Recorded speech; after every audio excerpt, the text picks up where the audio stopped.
And we're live. Okay. So, welcome back, folks. Once again, we are down 2 players tonight.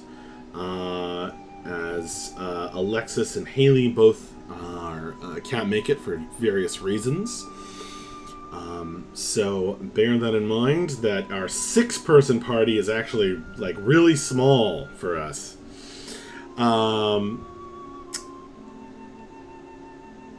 Last time, quite a few dramatic events happened. We actually played out everything that was going on while Equitus was in the abandoned cabin. And getting up to mysterious actions there. 2 of you went and met Fitzywell at Roadheart General Store, along with his mysterious bodyguard who carries a strange sword. Some of you stayed at the Mellow Eel Tavern, keeping guard over Bref, and some of you visited the library.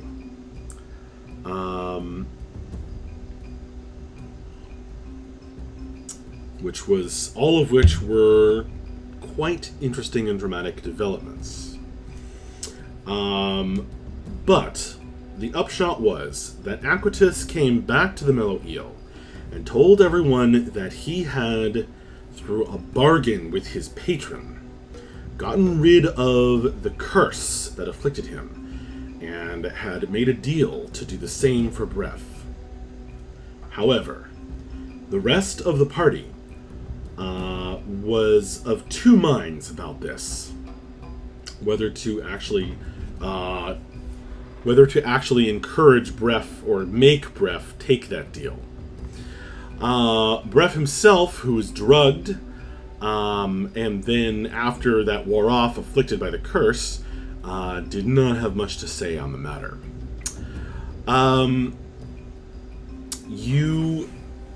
Aquitus and Bello went and got the chief librarian, Iadel, at the Library of Ibu Gruger. As Bella had been granted a boon for the return of a powerful book to the library, Iadel agreed to lift the curse to fulfill this boon. She made an attempt, failed, but said that she would confer with her librarians and try again on the morrow. Unfortunately, after she left, Bref, whose drugs had worn off, broke out of the ropes that he had been held by, snapping them once again with his mighty strength.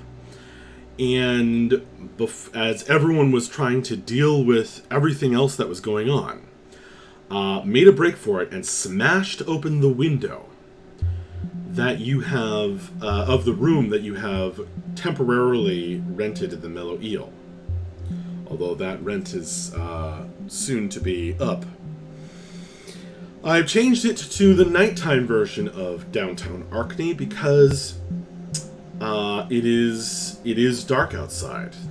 It being winter, the sun is setting at about 6 o'clock in the evening. So, at this moment, you are all crammed into this nice room in the Mellow Eel. Bref, standing amid the pile of snapped rope, is right by the window, his fist through it, shards of glass flying, spinning through the air, with an enormously loud crash. I should say glass and wood, because it's like wooden shutters that he broke through as well. Um, Yar has just like stumbled back as Bref erupted up from the floor where Yar had his foot on Bref. So our turtle is still standing, but just kind of stumbled back a little bit. You're all crammed in this room, and I believe it is time to roll initiative.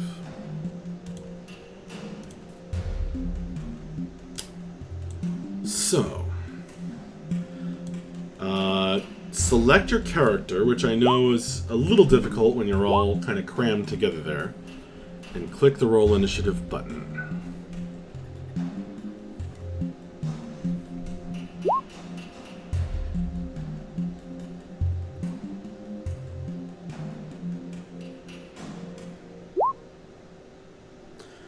Bref, you got a 15. The most important initiative roll of your life. With a +6, I'm still in second place. I forgot to send my initiative roll.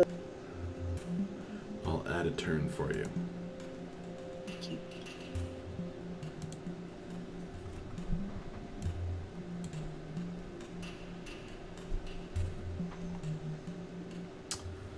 Alright, and I guess I'll roll one roll for Krim and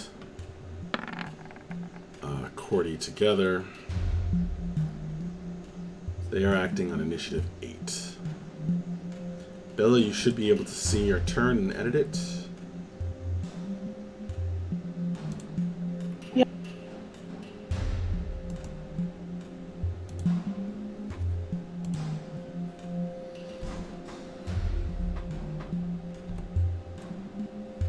All right. Where's Krim? There she is.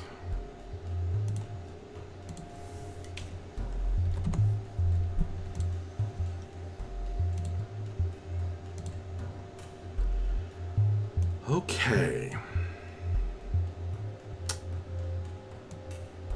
Ak-Iri. You are the first one to react to this situation. There's been this enormously loud crash. You whirl around, curled feathers suddenly blowing in the cold winter air outside. From outside. You hear shouts in response to this loud noise through the inn, or perhaps outside. There's not a lot of time to figure that out. What do you want to do? I am jumping out the window and into the air.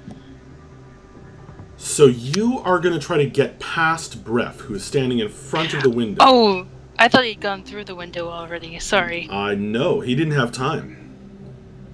Oh, okay, that changes my plan. I am going to... wow, I don't remember what spells I have right now. That'll be helpful. Get him, babe. I'm going to... I don't have very many.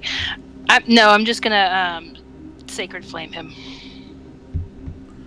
Oh, but Okay. he's super close, though. Never mind, I'm going to move up to him, and then I'm going to do a... inflict wounds on him. Bref, your friend is rushing up to you and reaching out to touch you with crackling dark magic. Bref, I just want to give you a hug! Well, I just want to do a murder, though. Hug him, yeah. I got him. I Yep, that would believe do a 16 hits, so that is 15 necrotic damage as the magical rot spreads from the spot where she touches you. I feel so bad doing this, but that's what I'm doing. Just don't leave, please. I just want to give you a hug of death. I don't like your hugs. I'll give you a better one when you're better. Mavra.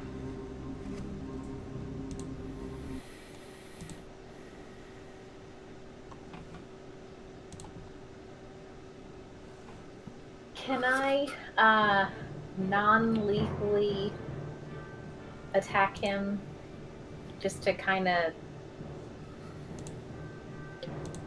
I guess, knock him out so we can figure out what to do? Yes, without any penalty, in 5th edition, you can make an attack roll that does non-lethal damage. So, yes, you can just simply declare that you're trying to knock him out instead of kill him. So would I still use my hammer? You would. You're just using it very nicely. Just a friendly pat on the shoulder. But it's a miss.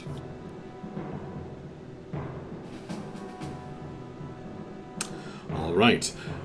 Your hammer blow, unfortunately, is sidestepped by Bref. Your dwarf friend is swinging at you with a hammer, Bref.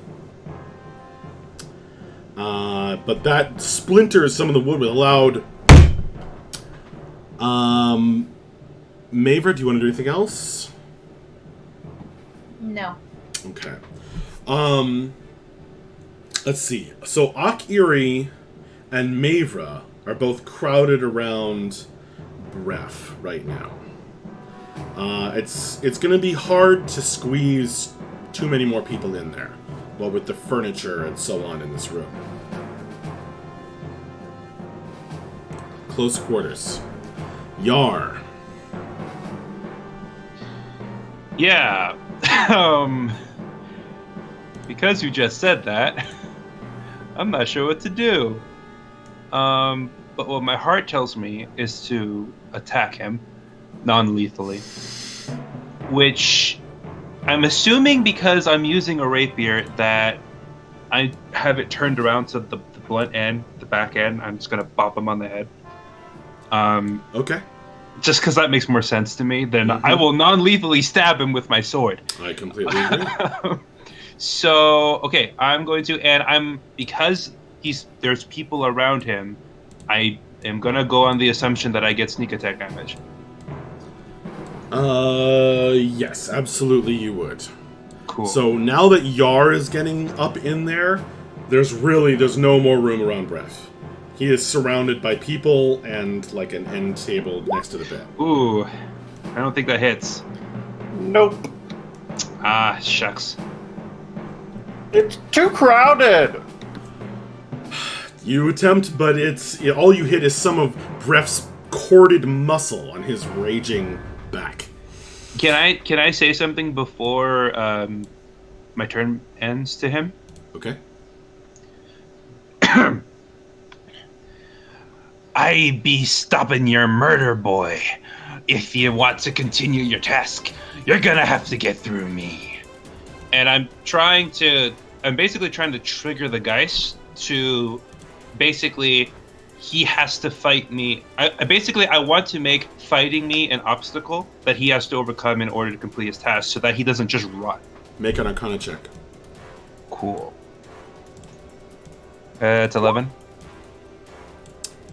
I still say it. You're not quite sure how effective your attempted manipulation will be. Okay. That's cool. I'm gonna say it either way, but yeah. Totally get it. All right, Bella, your turn. All right. Actually, wait, hang on one second. Bella, what's your dexterity score? 14. What's yours, Bref? 16. Damn it! I'm afraid it's actually Bref's turn. So... This has been fun, everyone, but I really gotta go do a murder. I'm going to click my heels together and do my best to run 160 feet towards Fitziwell. For the first time, you feel this power flowing through your veins, a different kind of power than that which the rage already gives you. You feel swift, as though the wind is at your back, and your heels light. I haven't done that sound effect in this game yet.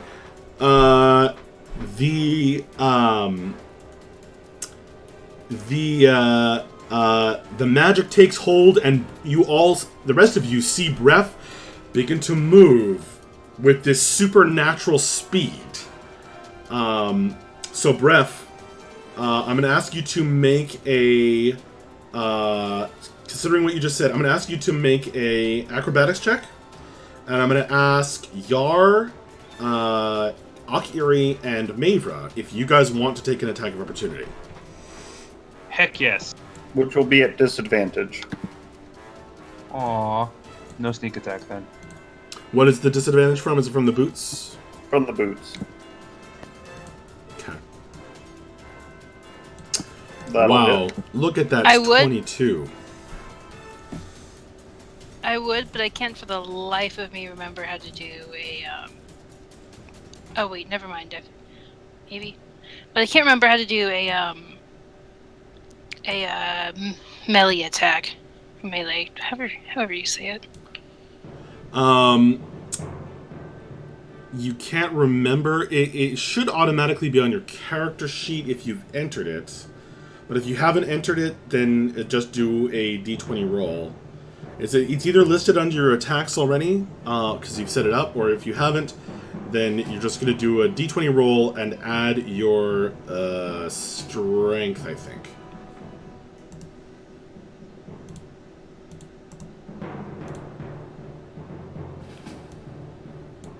It's at disadvantage too, right?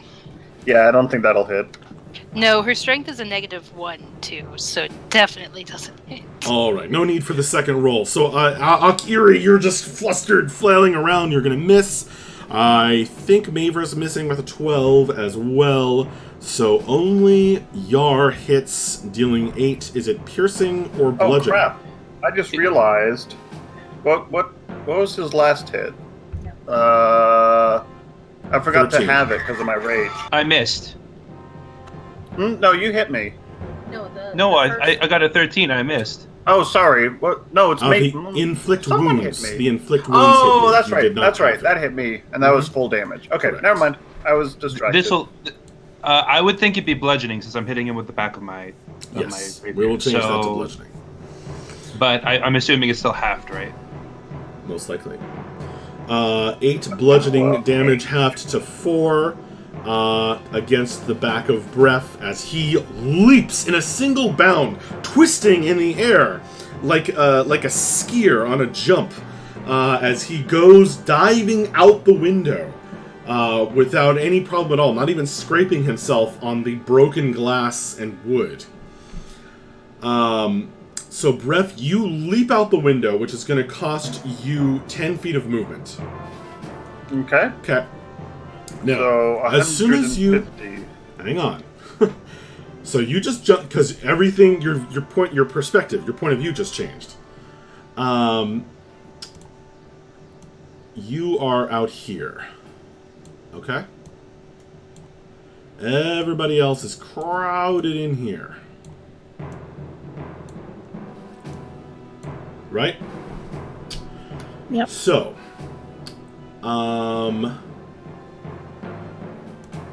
Bref, you, it's dark outside, which is a surprise because the last time you were looking outside, it was light out. There are people out and about, going about their evening, either business or closing up shop, or perhaps off for some evening's entertainment. There are a couple of well-dressed people walking along the boardwalk right next to you. Okay?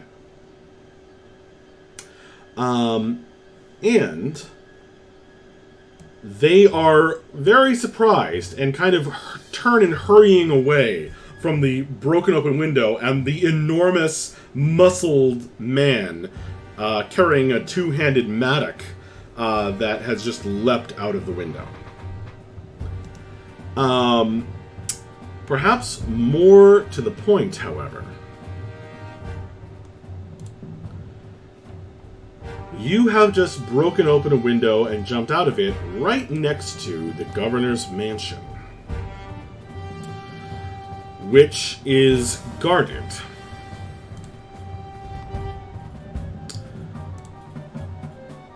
by, at the moment, 4 Archon Guard. So standing out in front there are 2, and in back there are 2. Can you see that?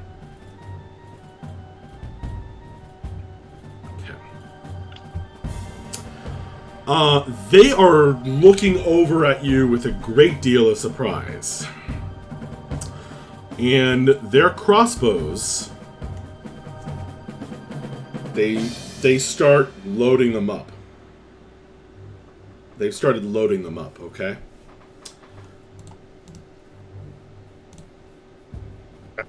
I'm just gonna...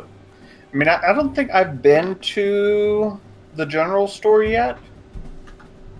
No. But just based on what I imagine the Geish is telling me, I imagine I would kind of head down, follow its pole this way. It's really up to you. The Gesh doesn't actually control you or tell you much of anything. Does it give me like a directional sense? It does not. As I've described it, it's really more like a shock collar. Yeah. It prevents you from taking an action counter to the one that you have been charged with. Okay? Or rather, it doesn't prevent you. Actually, it just punishes you. Which might be a very effective method against Bref. I don't know. Wouldn't surprise me.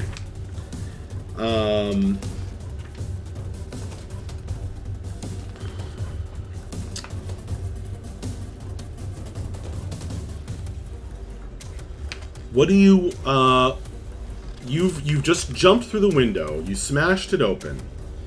Okay, you do feel this pull, like you've got to move forward. You do know where the general store is, if that's what you're asking. Wait, I do know where it is? Yes, you were given directions great. when coming into town. Oh, yeah. So I'm just going to take a double move action, and because I see these guys up to down to the south, because I keep forgetting the compass is backwards. I'm going to head north and try and make my way as much as possible with my remaining 150 feet through the town square and towards the general store. Okay, that'll take you to about... that'll actually take you, you said 120 feet total, and you've already used 10? So it doubles my movement, and my movement is 40. So I have 160 total movement. If I spent 10 going through the window, that'd be 150. Okay, so you end up about here-ish. Okay. Perfect. As you go running by, you are going to have to push through. There's a couple of children who look like they are nagging some passerby, but they are now turned looking at you, and they get out of your way as you come along the boardwalk. Boop, boop, boop, boop, boop. It's going to be faster to run on the boardwalk because off of it would be difficult terrain. So your feet pounding across along it and out onto the packed dirt of the open square. As you rush through the various people who are walking along on various evening activities, the guards who are guarding the Lord Governor's mansion are pointing their crossbows at you, and they shout, "Halt! Halt right there! Stand and deliver!" So they are shouting. Gone. Okay, so they shout that when you're about there, and you just keep going. Does that make sense? Yep. Is that what you're doing? Okay. All right. So, guys, Bref just leapt out the window with this supernatural speed. Kind of reminds you of that time you saw Lou running through or flying through the air, etc. Or running out of the dragon's cave. Bref has gone. You hear the shouts of the guards, and also some noises from inside the tavern.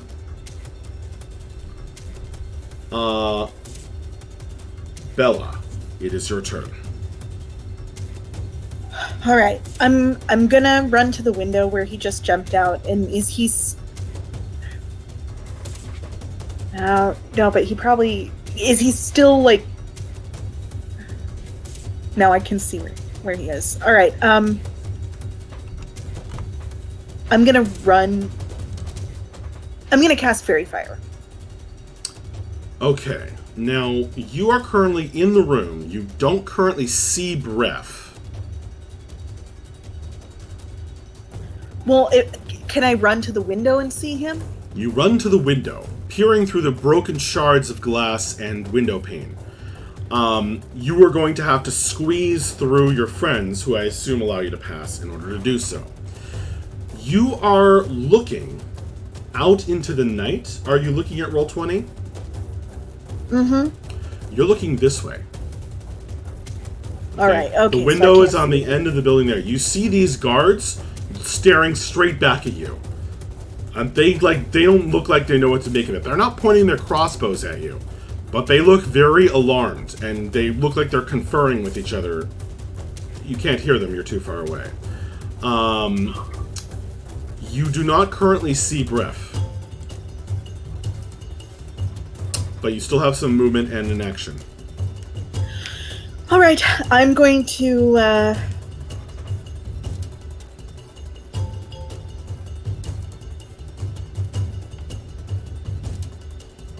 All right, I'm gonna go get the guards. So I'm gonna use the rest of my movement to exit the room. Just push back through and start running down the stairs as fast as possible. Well, you are on the first floor. Oh, we are on the first floor. Why did I think we were on the second floor? Okay, then I'm just people gonna. were confused about it. Okay, I'm gonna push through and run out the door as fast as possible. Okay, so you're not. So rather than jumping through the window like Bref did, you're just gonna run out the front of the tavern. Yeah. Okay. When you attempt to do so, you run out to the hallway, busting open the door of the room. Actually, cast your memory back. Did somebody lock the door when you were interrogating Bref? Not that I remember. Okay. I don't think so. I think we just blocked it. All right. I don't I have have no that idea. written. I don't have it in the notes. Not for me. Okay, so you rush to the window. You turn around and rush to the door. You open the door. You run out into the hallway. You are confronted by... You find the hallway is partially blocked by a couple of confused-looking people looking over at you. One of them holding a teacup halfway to their mouth, as they seem to have also exited their room, perhaps in response to the noise. Down at the end of the hallway, you see a very irate-looking Drogo Evans holding a fan up to his face. And his mouth is wide open. What is happening? Okay, I'm going to, I guess it's time to use my bard powers. I'm gonna go up to him, and I'm just going to, put both of my hands on his shoulders, and I'm gonna say, Drogo, you're the only person who can help me right now. I need you to get the guards as fast as possible. We're trying to stop a crime. Guards! Yes, right. Arkangard! Help! He starts shouting. All right, and I'm gonna run past him. And I'm sorry And if I that just woke sort the of baby. call over. What's that? I'm sorry if that woke the baby. I really hope it didn't. But anyway, so I'm just gonna push past him and come call back over my shoulder. Just tell them to send it to Fitzywell's house. We're gonna stop a murder. So okay, he allows you to pass. From the distance, you hear, "Not likely!" All right, so with a double dash, you run through the tavern. It's not like you have a really clear path. You can get to the door. All right, you're at the door of the tavern now. I believe that's the end of Bill's turn. So Equitas. Okay. I'm going to shout. Yeah, say yeah. We need to get. I think our best bet here is for the guards to lock him up. Let's. And I'm gonna run and head towards the door the way Bella just went. I'm right behind Bella. Okay, so you're gonna exactly copy her movements. Yeah. Okay, so Equitas comes running up behind you. And I've got 30. Yeah, 30 is my speed. So I guess that'd be 60 at a double. Mm-hmm. And that's it? That's right. That's it. Okay.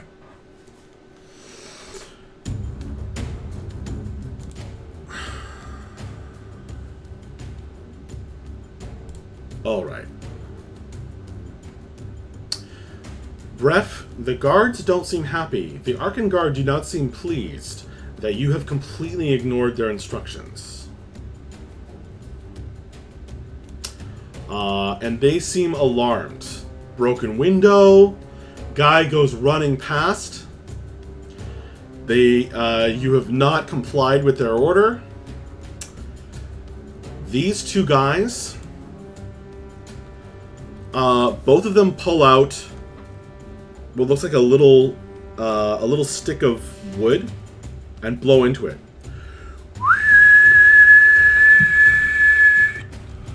This high-pitched whistle rings out. Sweet!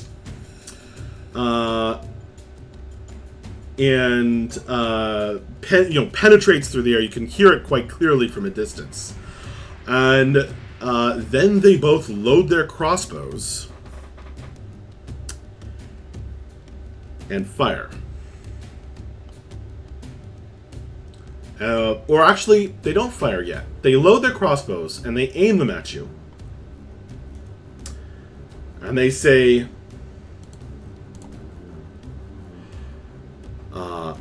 "Halt! For the last time! Halt!" Do you respond? Do you turn and look at them? Do you... Nope. Okay. I got one thing on my mind. Okay. They are both going to shoot at you. Now, they have disadvantage, isn't that right? I think it's only attacks of opportunity that have Okay, disadvantage against me. That makes sense. Okay. I assume a 10 doesn't hit. Okay. AC is 16. They don't look like they're they perhaps they can't see in the dark.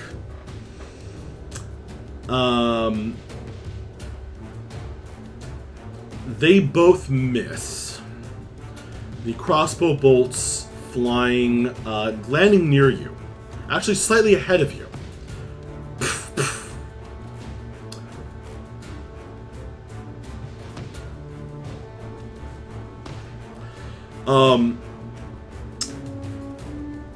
Hang on a second. This is getting really complicated. Okay.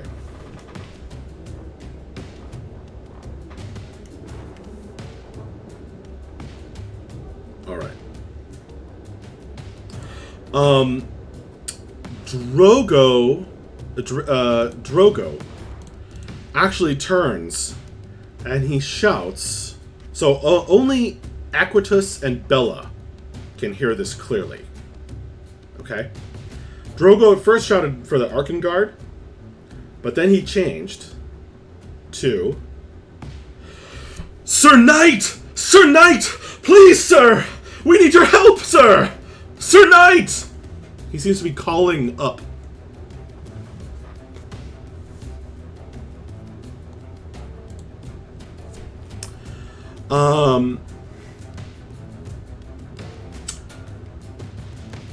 Krim is going to climb very carefully out of the window.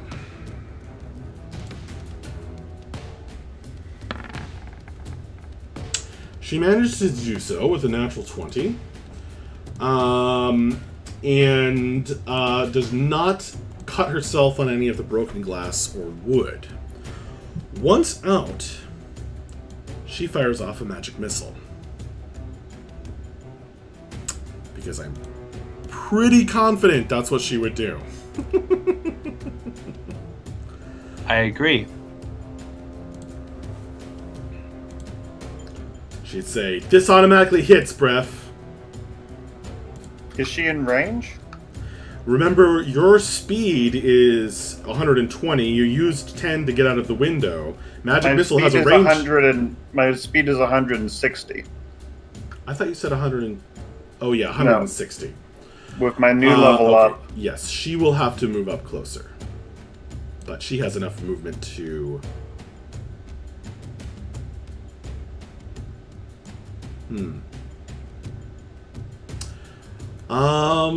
Damn, you're fast. It's almost like the deck of many things has messed with stuff a bit.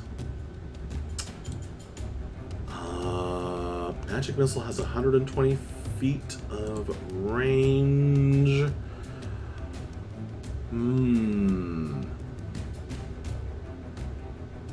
I think she'd need a dash to get within range. And then she wouldn't be able to cast it. So, she is just going to dash to try and catch up. And that's it. Cordy is going to do the same. Okay. So they both ran out of the window.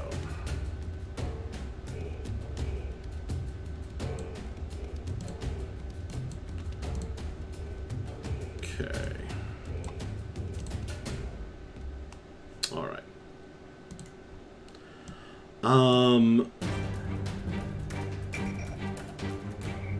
Okay.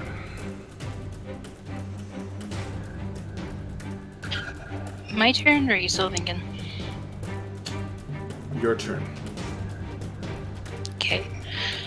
So now Akiri is going to go out the window. Bref, make a perception roll for me, please.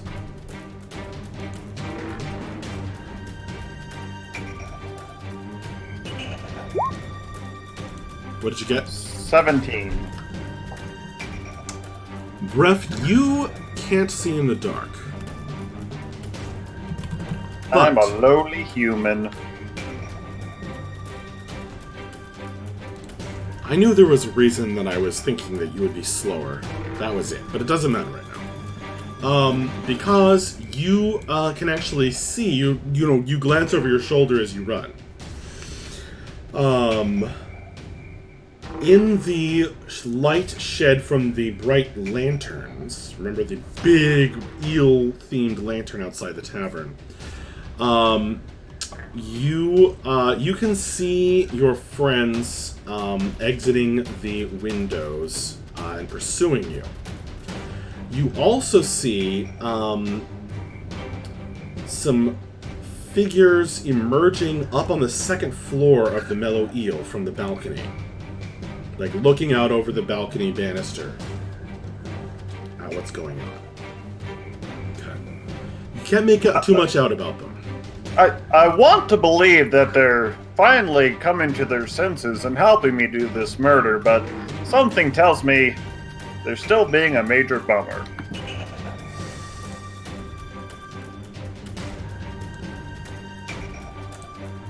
Alright. Okay. Now it's Akiri's turn, please. So So, anyways, I'm going out the window and gonna start flying. Probably about 10. We'll say 10 feet off the ground ish. 5 or 10 feet off the ground, just so she can like start flying and book it towards. Book it in Bref's direction, I guess. I am going to ask for an acrobatics check as you exit the window, because you're not going to have space for your wingspan to fly out the window. She's fine. 23. Okay.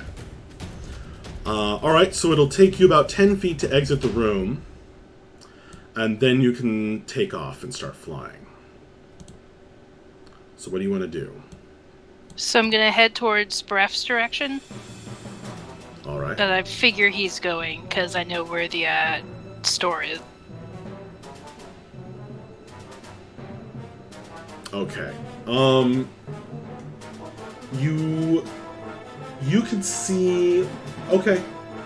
As you get closer to him, you'll be able to see him. I mean, there's really just one person out in the middle of the square.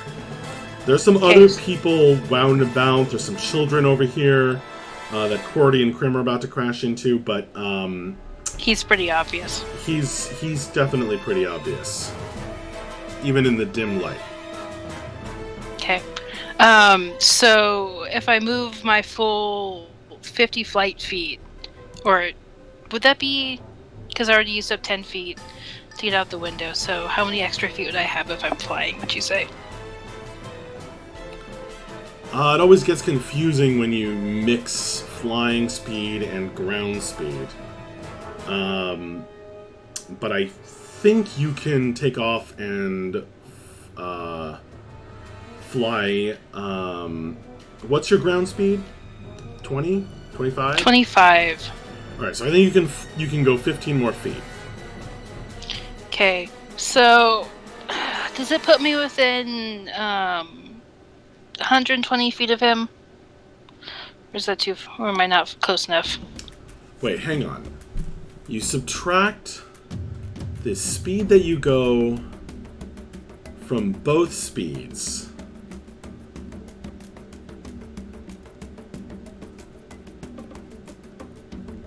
Yeah, wait. I can never remember how this works. I'm bad at math. Sorry. I think you can go 15 more feet, which won't put you in range. Okay. Then I'm going to guiding bolt him non-lethally and try to just knock him on his face. Hopefully. If you think I can see him and if I'm in 120 feet or so. I'm 150 feet away from the window.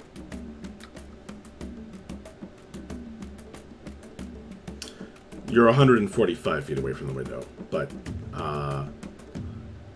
yeah, you will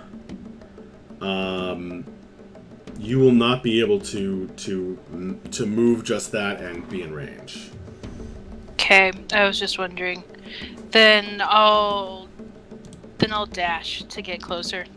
Okay, so when you dash, now this movement is all flying. Okay.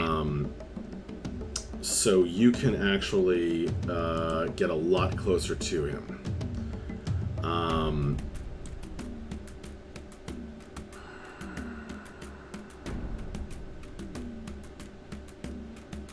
Gosh, Bref is so fast. Like, I don't even know what to do. It's insanity. You can move 60 feet fly or 50 feet fly? 50. Okay. Dude, I wish it was 60. Mm-hmm. You are going to end up about there-ish. So the guards are waving their crossbows. They point their crossbows. They just shot at Bref. They look over at you. What's going on? Halt! Sorry, sir. Sorry, trying to stop a murder. They're gonna kill Bref. I was hoping I'd get in range so I could knock him in his face first, but I guess not. Okay. Mavra. My speed is 25, and I want to head out the front door. How far Okay. can I get? You will end up somewhat behind Equitas, and you're actually right next to Drogo, who's just continuing to shout at the top of his lungs about broken windows and calling for help.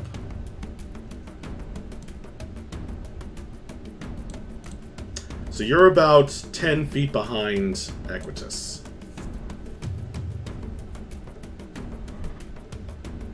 Are you talking to me? I think I'll do a dash so I can do 50 feet. Yeah, that's what I'm including. Oh, okay. Then I'm done. Okay. So you brush by several people standing in the hallways, like, wondering what the hell's going on.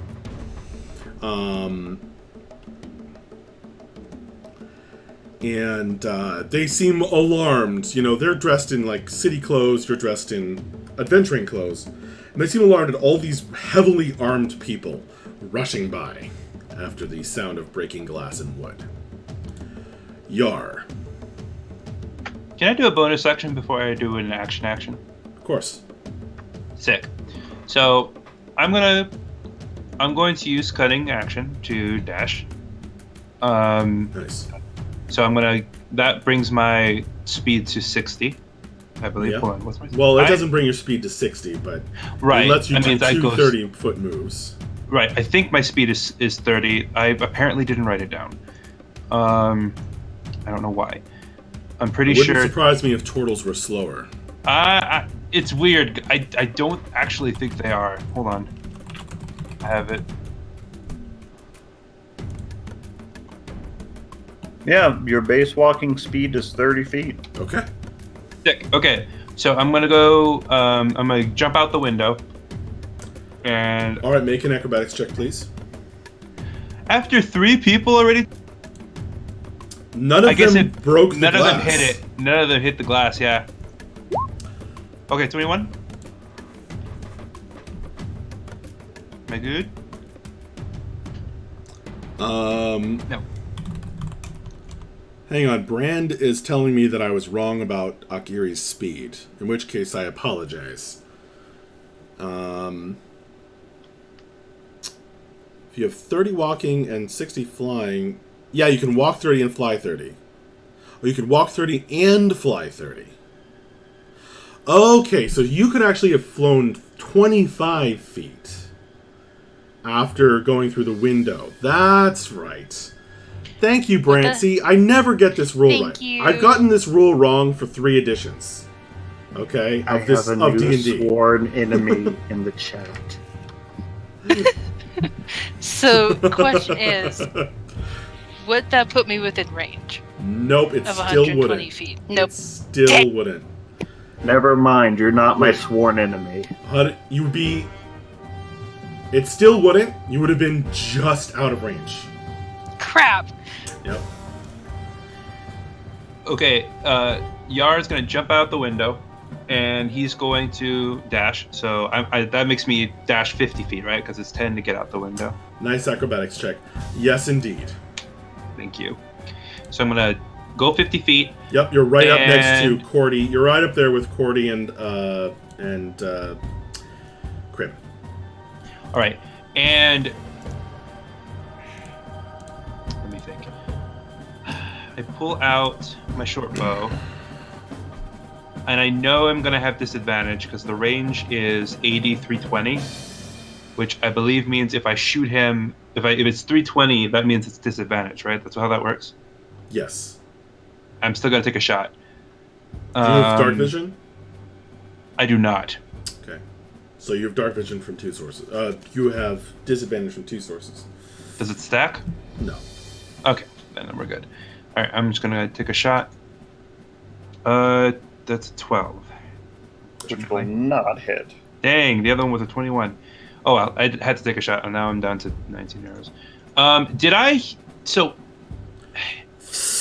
just glance at the sky when I hear the word night? You certainly can. Go ahead and make a perception roll. Okay. I'm assuming a disadvantage. I Doesn't didn't say matter. that. It doesn't matter. It's not going to matter. Okay. You do not see anything of note other than the second floor of the inn. Okay. I guess I'll Tavern. leave it there. I think I've done enough stuff. Bref. Time to keep moving. All I'm right. gonna take a double dash, or a dash action, and move 160 feet towards the Proud Heart General Store. Okay. That's going to get you... You mean Roadheart? Proudheart was... Yes, right. Roadheart. Yeah, sorry, I misspoke. Now, you are going to run into a bit of a snag when you get to the other side of the square because of some dubious lighting. You're in between some lanterns that are hung outside the various shops and stuff. So you are going to have to kind of navigate your way almost by feel a little bit over onto the boardwalk. So that's going to slow you down just a tad. But you make it onto the boardwalk. Okay? And you are way faster than anybody else, for sure. So what was your speed is 150? 140? 160. 160. Okay. So, yeah, with that kind of madness...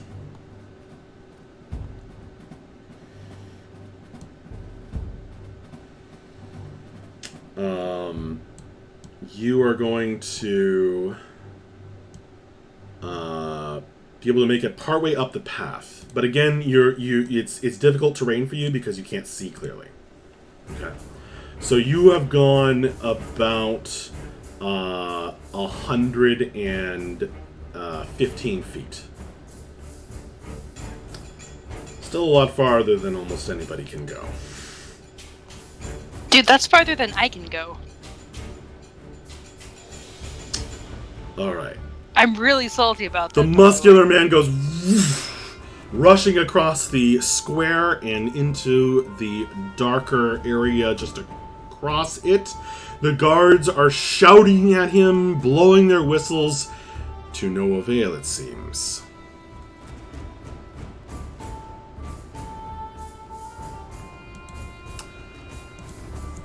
Bella, Yes. it is your turn. All right. I am going to keep chasing him down.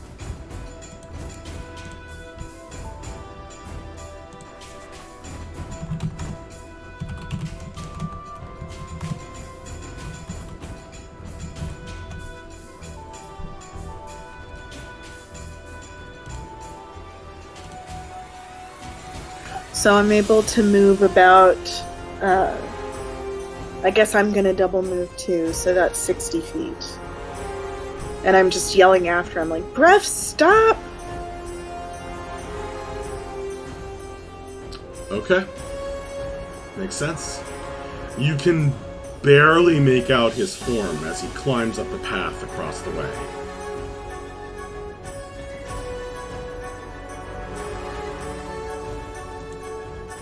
Equitus.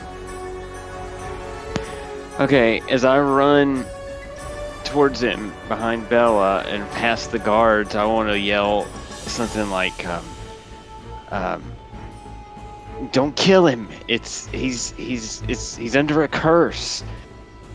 And I don't guess that there's any way in hell that with my regular 30-foot speed, I'm not getting within 60 feet. I'm not even getting within 120 feet, am I? Are you moving just 30? If I just, yeah. If you Let's just say move 30, that first. no, not even close. Okay, well then I'll double dash and move 60. I don't know where. Put yourself where next I to guess- Bella. Next to Bella, I got you. And that's it. Okay.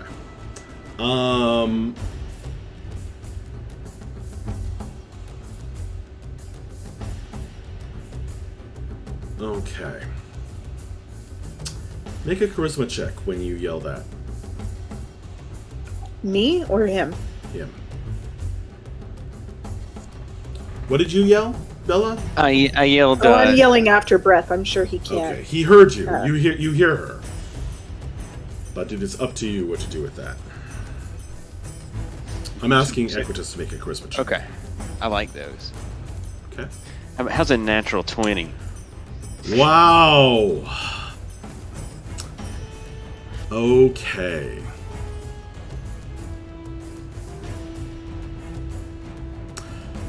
All right. In that case, a natural 20.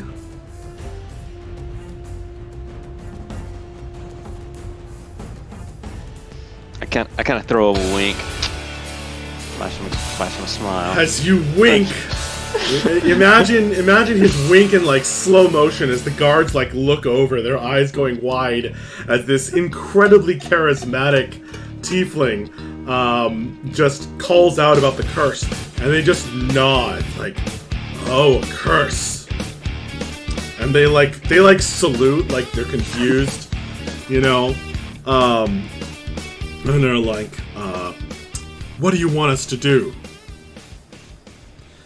You don't have time to answer, but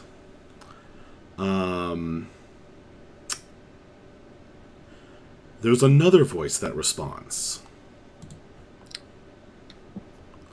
Up on the balcony above. And it says, "Right then. Hey, Yar! Can I trust these people?"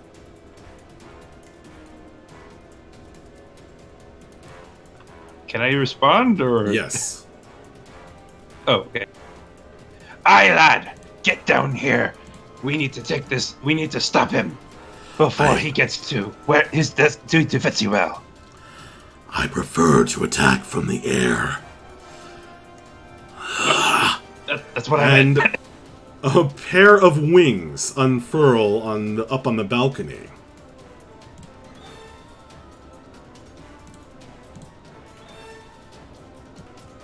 And someone takes off, flying out into the square. Up in the air. Akiri, you are joined up in the air. I think he's probably a little higher up than you are. How high are you flying? Not more than 20 feet. Like, Oh, she's it's about- saying low and fast. Okay, not more than isn't specific enough. How high are you? So, 10, 10 feet. Okay, so he is. Oh my God, the icons don't change size. Great, let's not use them. The Aarakocra that has flown up near you, passing you slightly and overhead, is armored. Has kind of pale feathers. You can't get a good look at him in the bad light. But it seems he was the one who spoke. And he carries this enormous longbow.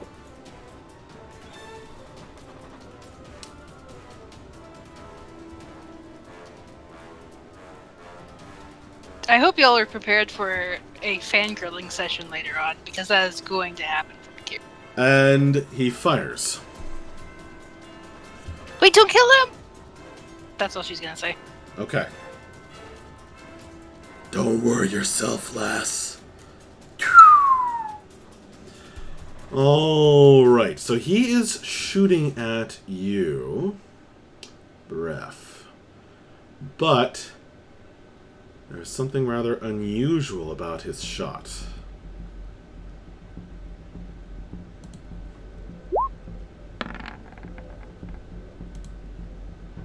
That'll hit.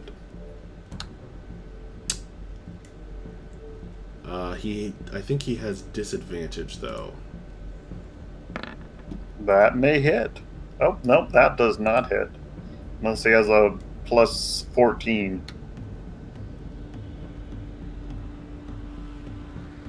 Watch as he does. He uses a reroll. Lucky bastard. Not lucky enough.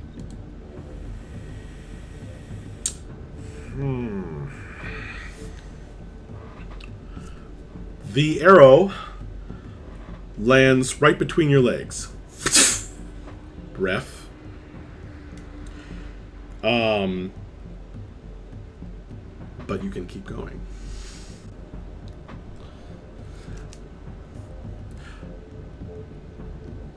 Damn this poor lighting. He takes a second shot.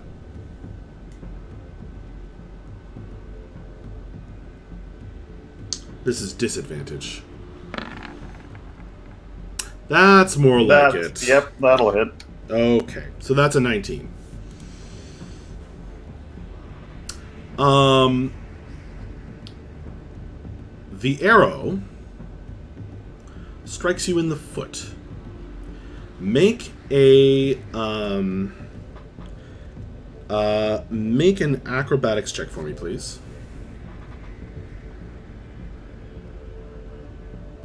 16.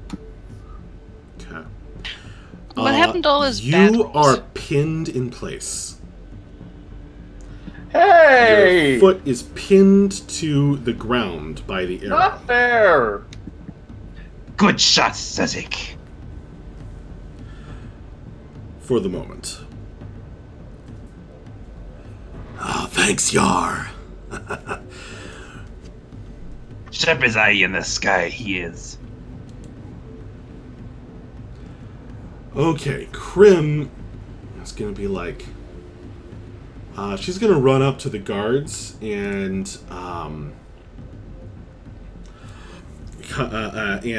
she's going to follow up on the shout that Equitus did. And start like trying to explain to them like what's going on.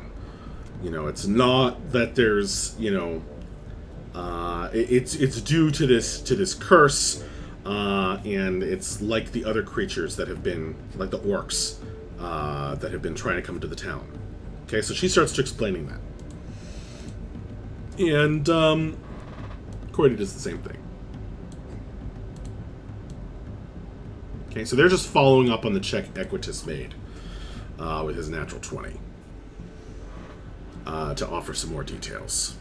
But they keep looking over at Equitus like, you know, like they really want to talk to him some more. And now it's Akiri's turn. Okie doke. I'm a just double dash and in his direction. Okay, and that will take you 120 feet. Really? Oh no, sorry, you move 50. No, just feet. 100. Just 100. Just 100 feet. Okay. So, yeah. Oops. All right. Do you want to change your height at all, or just skimming low over the ground? Nah, staying low. Okay. Well, you once again would be in range of Bref if you still had an action. Of course, right? Isn't that the name of this game? Although you are still some distance behind him. Oh, question: did that arrow do any damage? Yes, it did. I'm sorry.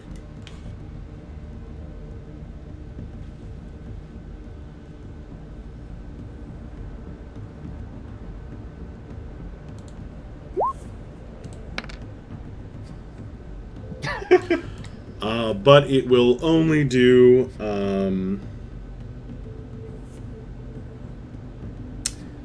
points of damage. Is that piercing? Yes, 4 piercing damage, half to 2 as you are raging, and your rage is still going because you keep getting attacked. Okay. Mavra's turn. I'm also just gonna do a dash toward Bref as well. All right, you make it out of the tavern. You run up panting. Oh, poor Mavra, slightly slower than all of her friends.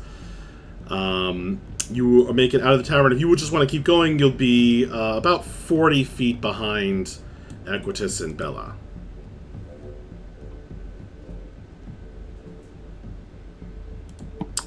Yar. Okay, Yar is going to. If I do another dash, can I catch up to Bref, or is he still too far away? He is way too far away. All right. He's hundreds of feet away from you. In fact, you can't even see him. But I saw where he ran, right? Yes, and you see where everyone else is going. Including Okay, Sezig. You saw where the direction Sezig shot. Okay. There's not really much else I can do. I'm gonna cutting action dash the 60 feet in the direction of where everyone else is going. All right. And can I see him now?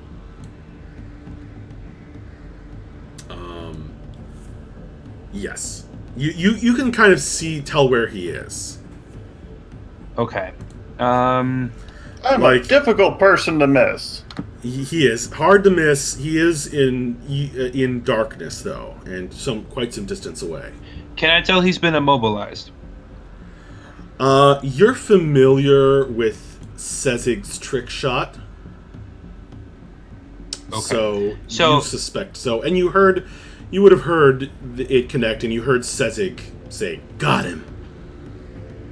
So do I know, just so I have the idea of the effects, is it actually like it went through his heel and is pinning him to the ground, or is it like a magical effect? Yeah, it literally went through his heel and is pinning him to the ground. Okay, just checking though. I know. And yet only did 2 damage. Okay, well I just want to make sure, like, if Amazing. you're like stunned or something, I don't want to break you out of it. Okay. No, I'm he's not going stunned to or anything, and you've seen people break the arrow and get out of this before.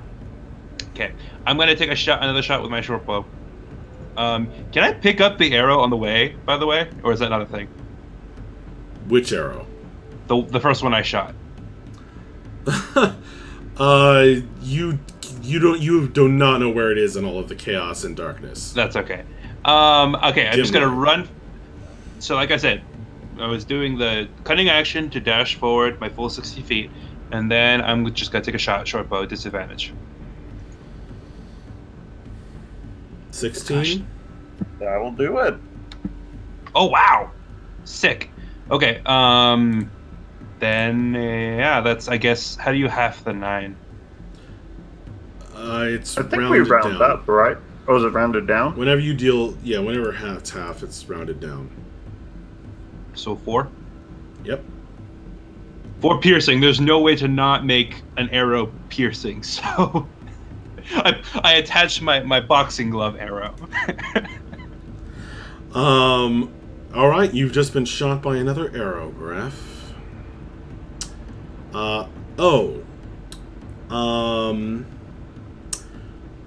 Yes, you guys are hearing the sound of a bunch more guards coming, and actually, Yar, from your angle, and actually Bella and Equitus, you can see this too, it's just a little bit farther away. You can see a bunch more of these guys pouring out of this building. Okay, I'm just gonna shout. Aye, lads, don't kill him. He's under a curse. So they are kind of pouring out of there and then forming up into these orderly ranks.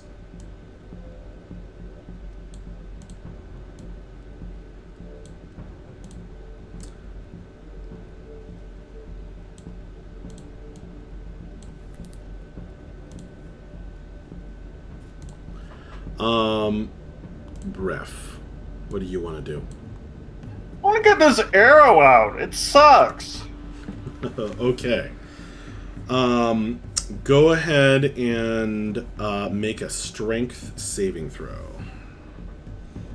I'm guessing this will be my... This will cost an action. Action, Mhm. yeah. 12.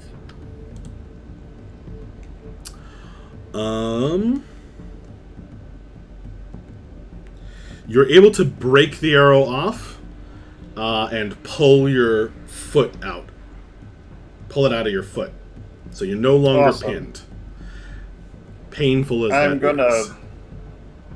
use my remaining 80 feet of movement and press on.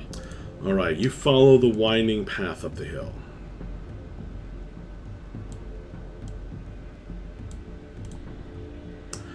Guys, he's getting closer. He's gonna get taken down by the lightsaber man. Farther, actually. Yeah, I think Darth Vader is gonna. No, get not him. the Jedi guy. Bella. I'm just gonna keep dashing in that direction.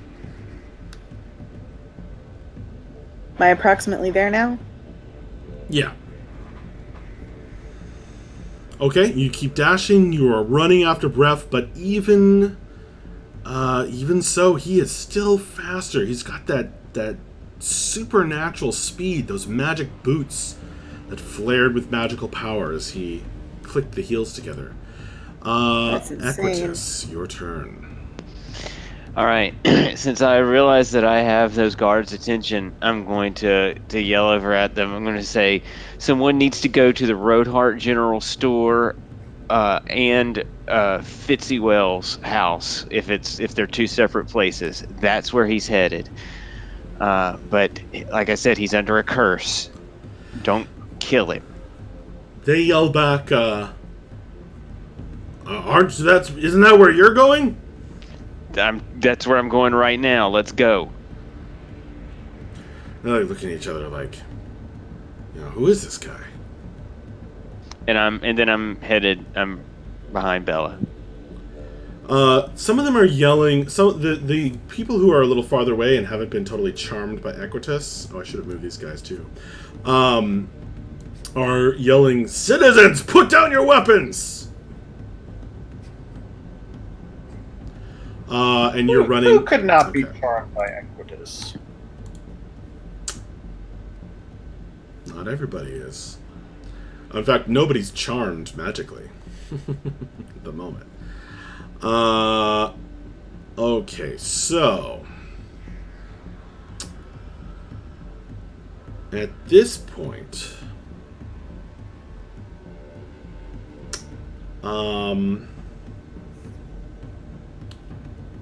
they actually look like these. So these two guys are talking to Crim and Cordy, and they and all of the guards are kind of yelling like, "Stay back from the mansion! Protect the Lord Governor!" And they start. There's actually twice as many as this. See, these pigs, they're always on the side of the people in charge. They're not protecting the little guy. Telling you. Well, was that in character? No. That was Okay, just a okay. snarky joke. All right. Peanut gallery. Yeah.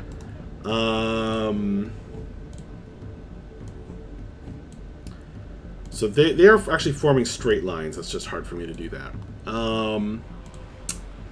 Now they're not opening fire on you guys, but they're definitely warning you away.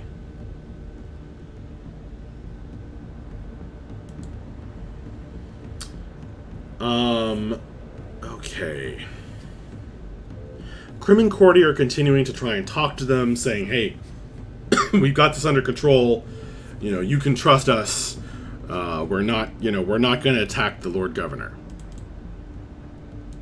But they are warning. They warn the girls off. I say girls, even though one of them's over 100 years old. They warn them off. It's like, Get back from the mansion! Stay back! What's going on here? Kind of. That's the kind of how the conversation is going. Akiri. No, Sezig is gotta go. He swoops past you guys. So he's actually right over overhead, over Equitus and Bella.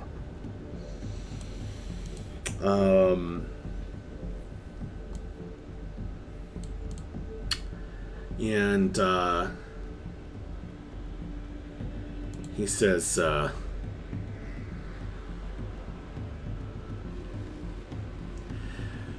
we trying to kill this guy, Yar?" I think I got, when I got up, I lost. Yar, are we trying to kill this guy? The big one? No. But, he's under a curse. We're trying to stop him. Stop him. Got it. So he is going to fire off his crossbow. Okay.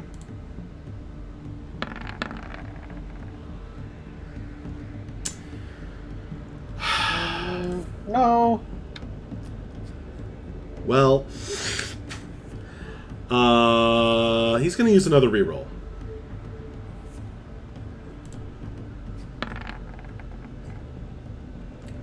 What is going on? All right. That was his last trick shot.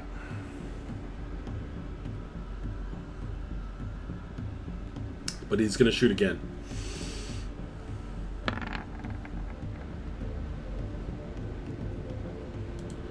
Of course that one hits. So he gets a 19 to hit with not a trick shot.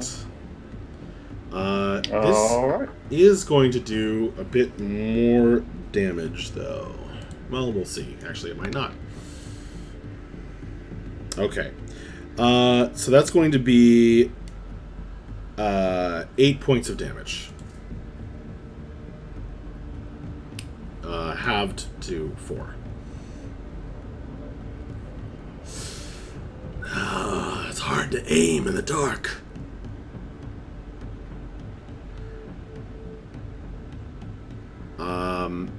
Akiri, it is your turn. Alright, so winning question again. I'm going to move 50 feet. And if I move 50 feet, am I going to be within range of Bref? What is your range? 120.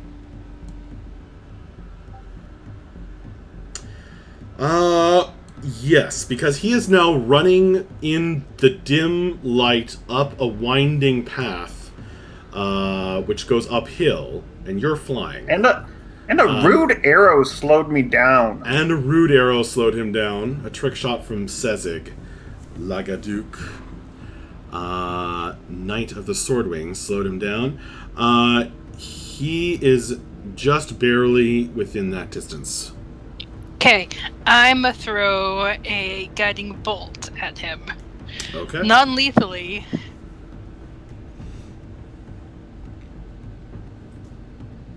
Non-lethally. Make an Arcana check.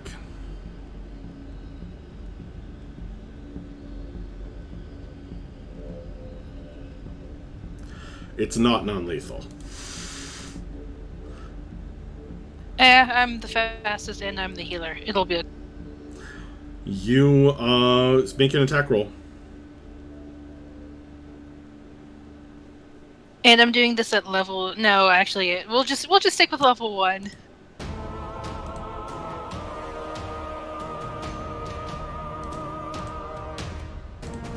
Nope.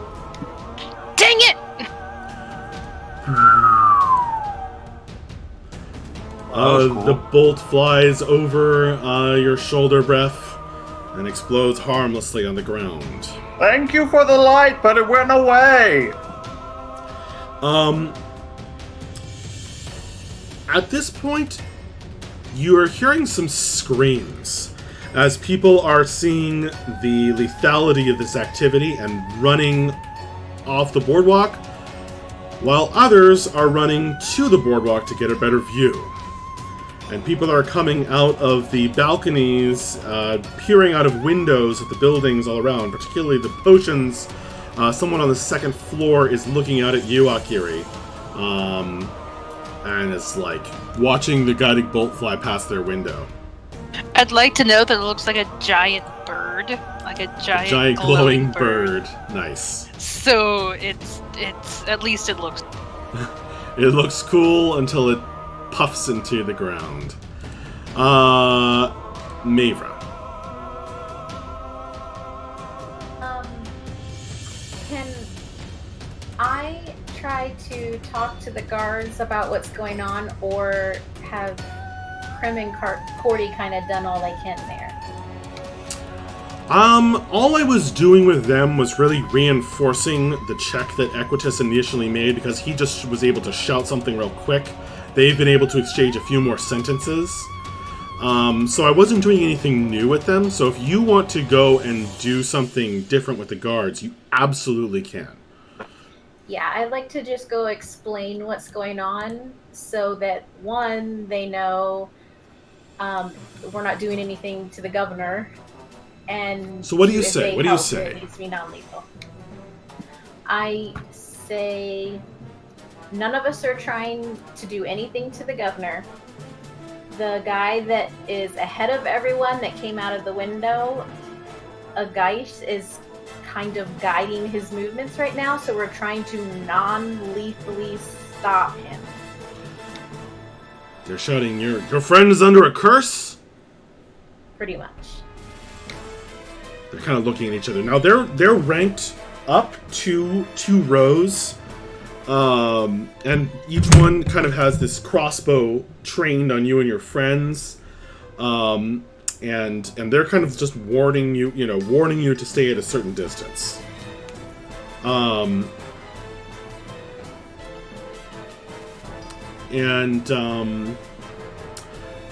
Definitely, the air is definitely tense. Go ahead and make a charisma check.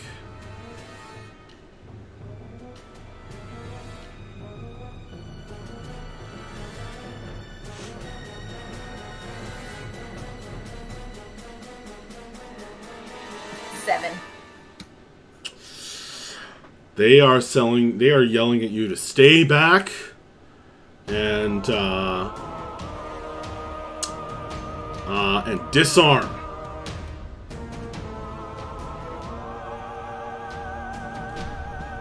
Stay back and disarm, dwarf, says another dwarf Do you have your weapon? to you. It's up to you. I go ahead and put my weapon away and just say, no one's trying to hurt the governor. Okay. They seem to be listening, if not calm. They do not like all of these.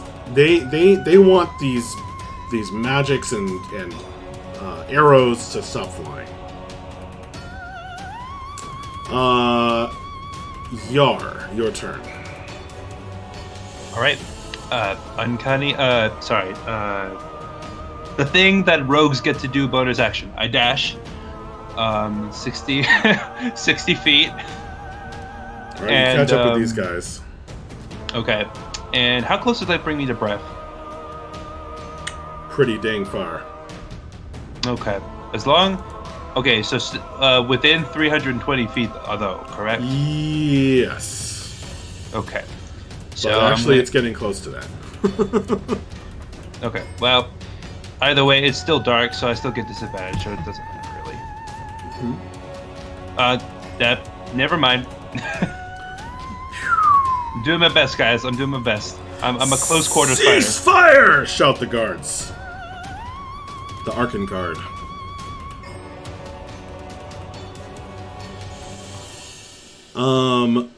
Bref.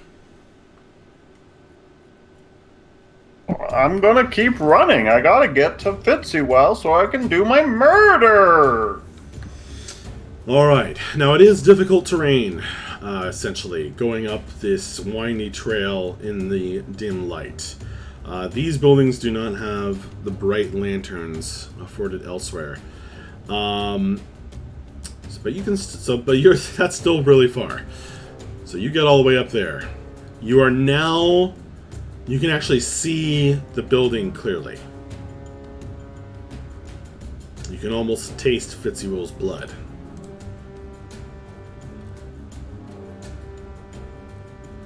And that will be all I can do.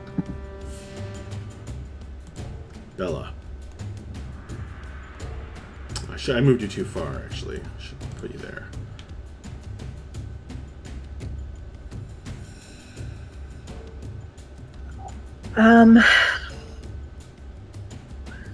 All right, I'm gonna keep running. Okay. There I am.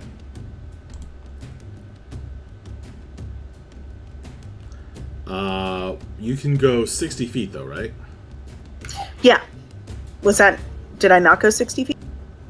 You can go a little bit farther than that, but Like that? yeah. Right. It's pretty fuzzy, obviously, but Yeah, I mean, we're guesstimating. Equitus. Okay. I'm going to have my hands up in the air because I don't have any weapons in my hands to show that I'm unarmed as I hightail it in the direction of Bref and Bella and Akiri and everybody. So you're running as fast as you can with your arms up? Yeah. Ah! Yeah, no. I'm not The screaming. Arkan Guard are not yelling at you when they are yelling at people to disarm. And I don't know how much of a difference it makes is where I'll be, but my speed is 30, so it'll be 60 at a you're dash. equal with Bella. Okay. Keeping pace with Bella. Okay.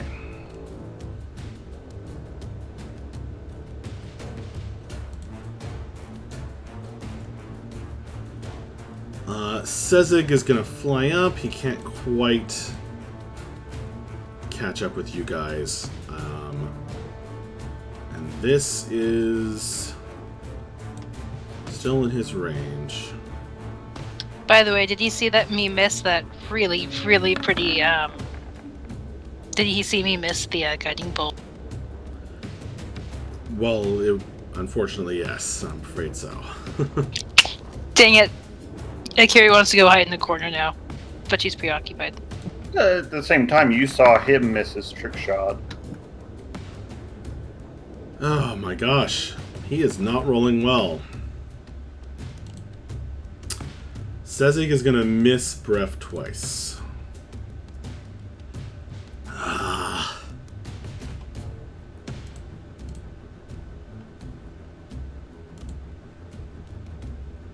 Krim and Cordy, they're backing off from the guards. Tensions are definitely rising, but Mavra, you are seeing someone else emerging from the HQ back there. Someone who is dressed the same as the rest of the Arkan Guard, but has like a gold pin on his chest. Oh, Mavra's not there. Yeah, she's small childing at the moment. I will inform her when she returns.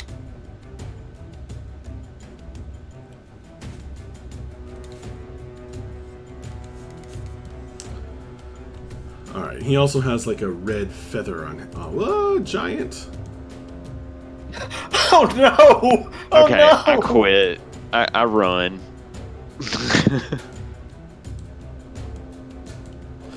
Equitus just vanishes again.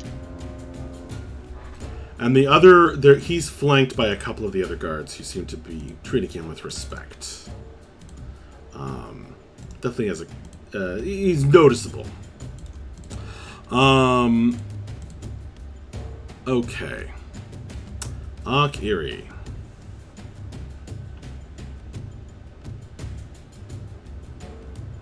Alright, I'm gonna do 50 feet of movement. Mm-hmm. How close does that get me to him? Or can I see him? Or do I have to get closer again? 50 feet of movement, you're gaining on him slightly. So you Okay. are in range. I am, and I can see him? Probably. Yeah, it's hard to see him Okay. in the dim light. Yeah, we'll try guiding bolt again. Alright, you have disadvantage on the attack, remember. Yeah, and this one has to be a second level, so this will be fun. Oh, wait a minute. Bref, last turn, did you... you were on difficult terrain. Did you move 80? Did I what? You cut out. Last turn, you were on difficult terrain, but I believe you were able to dash. Correct. Did you move 80 total then? Well... Basically 80 and 80 for total yeah, of 80? and then half of that would be 80, yeah. Mm-hmm. Yep. So actually, you're not in range, Akiri. Dang it. Alright, then I'll just take my full 100. And get closer. Okay. You will gain on him then.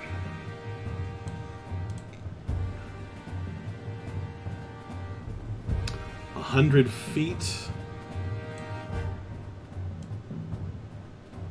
All right.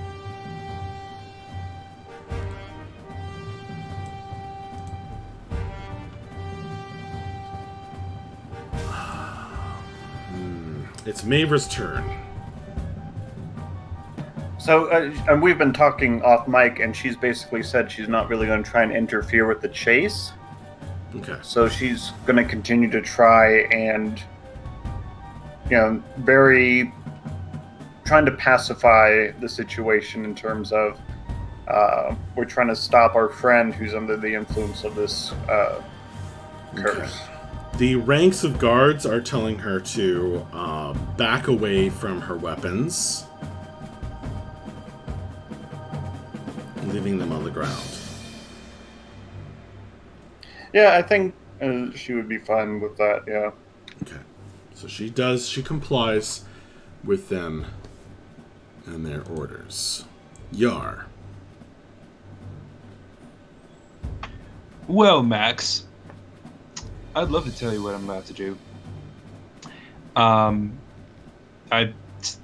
gonna cunning action dash and then take a shot with my short bow. Okay. Can I wait? You said before that I am getting dangerously beyond my 320 range. You're still in range though. Yeah. It started to get close. I'ma shoot him. I'm not gonna hit. It's Nope. just guys, I'm a close quarters fighter. It's not my thing. So am I! All right, Bref. Alright, 80 more feet. You've got another big switchback to go up here. You are now running past strings with bells hung along them, along the sides of the path.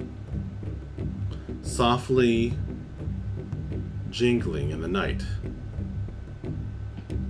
I'm sure they're just there for a cheerful mood. Probably. Bref would not understand what that's there for.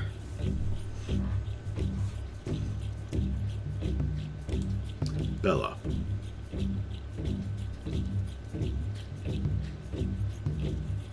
All right. Well,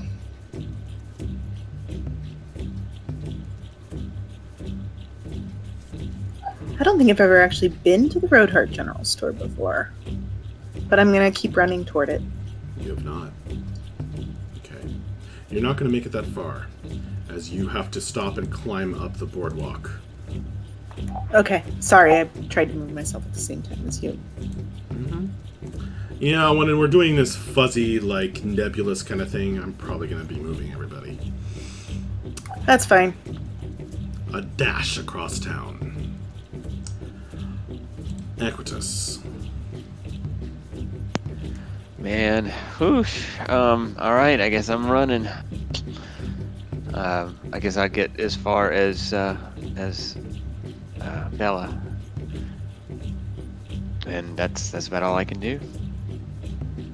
There's no way I can get within 120 or 60 feet of him without dashing. Correct? Even with dashing. Yeah. Okay. Okie doke. So that's what I'm doing. You climb up onto the boardwalk next to Bella. There's a lot of people looking down from their windows at the pair of you. Or nearby, kind of trying to get out of the way and away from the arrows that are flying. The guards begin to kind of shuffle around, and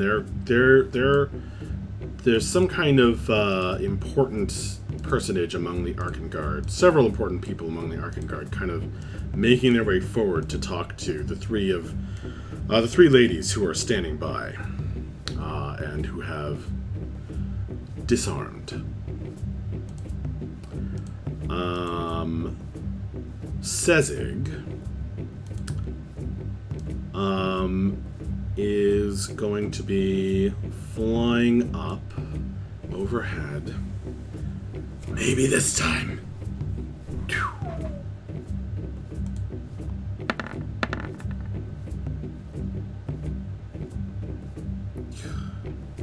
Disadvantage will ruin that.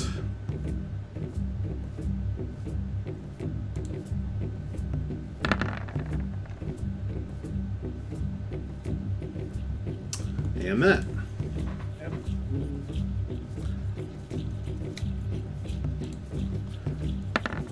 Wow, we're rolling shit this week. Holy cow.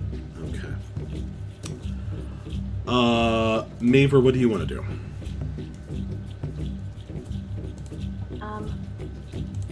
I think I'll just stay here, in hopes that this head person comes over and I can maybe talk to them. Okay. Because I'm guessing I can't get through to him. Oh no, they are pointing a lot of weapons between you and he. Any attempts, and you would probably be pincushioned.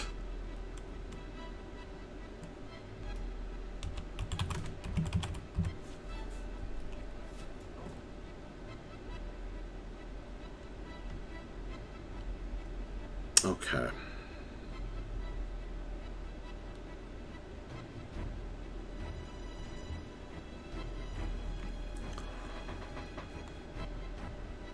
Bref. That's me. Someone almost seems to materialize out of the shadows at the corner of the building. Standing Awesome. up on the roof.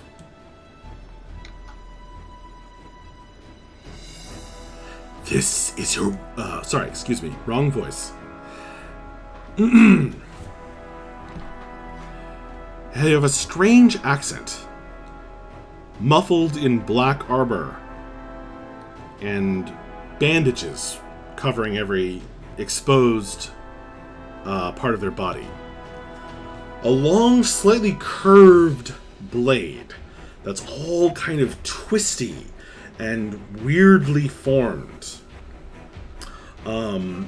Like the liquid metal was boiled in zero gravity, is pointed at you, glinting in the moonlight. They have a strange accent when they speak. And you see a kind of the moonlight reflected in their eyes as well.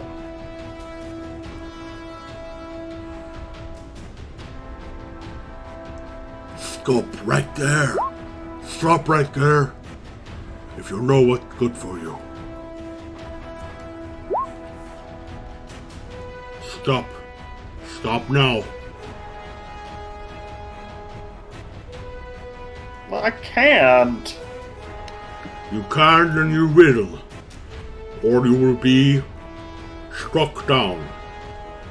This won't let me.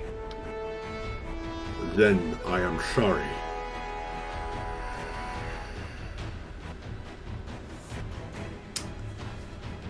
For what is about to happen to you.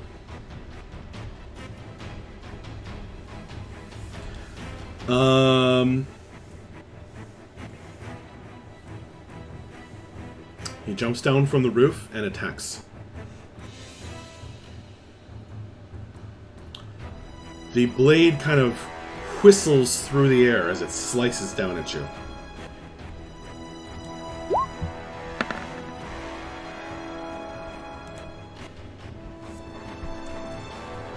That's going to be a hit.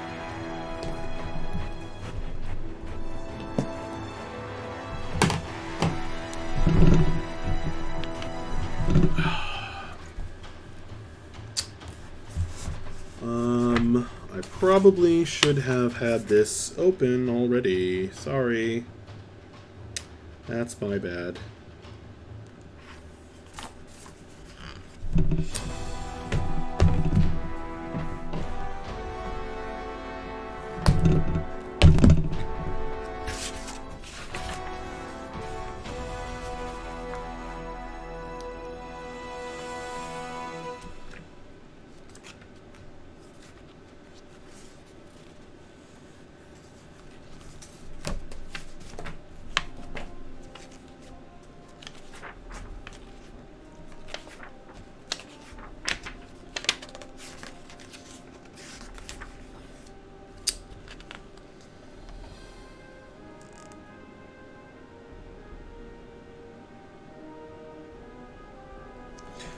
Okay.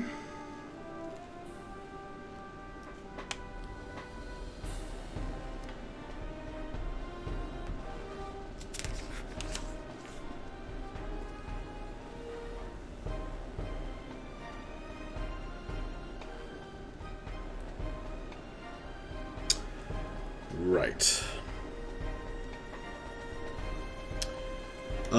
That is a 22 to hit. Yeah, that'll do it.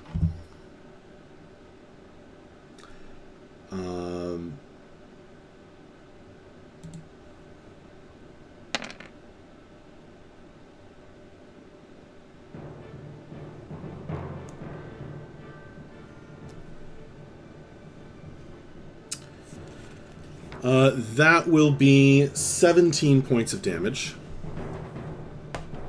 Of a particular kind? Slashing. The blade slices into you.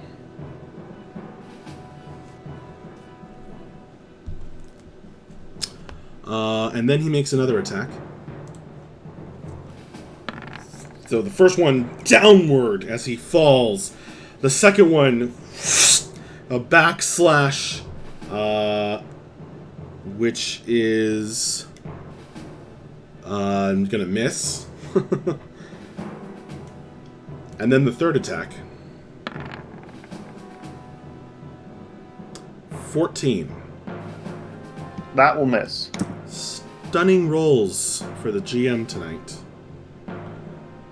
Like, everything's a single digit. He seems a little confused about how he missed you. I'm very speedy. Don't feel bad. Bref's like, I know you're trying your best. He's like Fezzik from Princess Bride. I just want you to know you're doing well. Oh, I'm sorry. I gave you the wrong damage total there.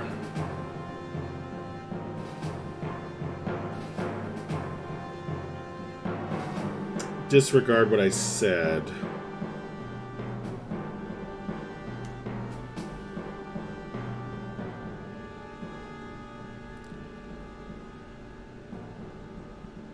How much would it have been? The blade does 11 damage, but it moves. And you also take 17 psychic damage. Hachi machi. Well, Bref is unconscious. Well, wow. Goodness me, that is wow. Sheesh.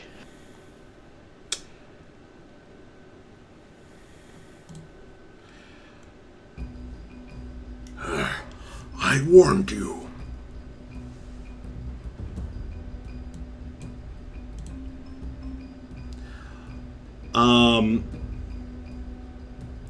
The strange blade shakes the blood from the strangely curved metal. You guys, you can all see Bref up on the hill. You saw him go down. No! Bref! Akira's gonna, Yeah? scream Bref as well. Okay. And I'm booking it. I'm running still. I guess we're still in. I don't know if we're still in initiative or not, but I'm running. We Hell-bent are, for leather. because this fellow is not doing anything to save Bref's life. Okey-doke. And That means it's Yar's turn. Yeah, I'm going. Yar is going to. I mean, cutting action, but there's not really much I can do. I'm going to cutting action run 60 feet forward to try and catch up. I saw what happened, right? Yeah, you saw Bref go down. Mm-hmm. All right. You maybe couldn't see exactly what happened, but you saw him go down. Akira has a good idea. Okay. I guess I'm just gonna shout, like, "Don't kill him! He's under a curse." So have they all been. Bref. Would I read that? Sorry, Yar, was you doing something else? No, I was asking, would I have heard him say that? So I'm still pretty far Probably away. not. Okay. Probably not. Just like, A death saving throw success. Bella. Alrighty. I continue to run toward him. Can I get to where Akira is?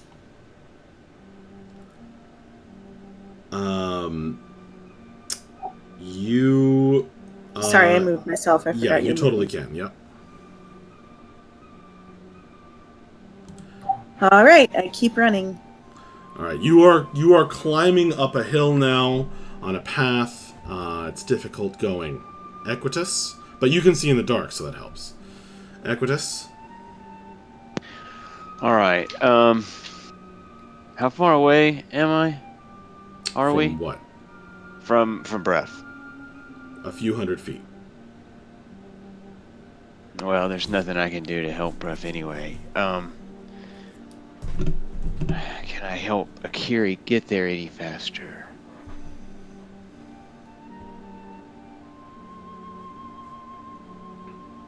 Probably not.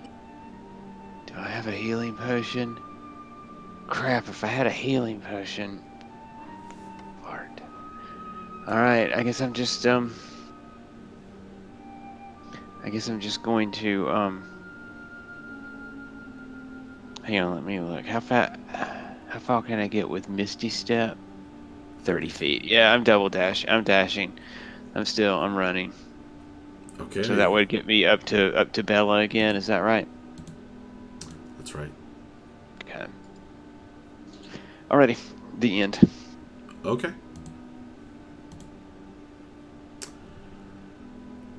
The guards continue to they allow passage for this important person. They're just making sure they're covering you, Mavra, and that nothing else crazy is happening over here.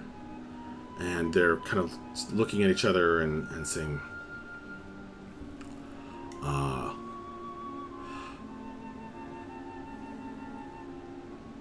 we need to alert the North Station.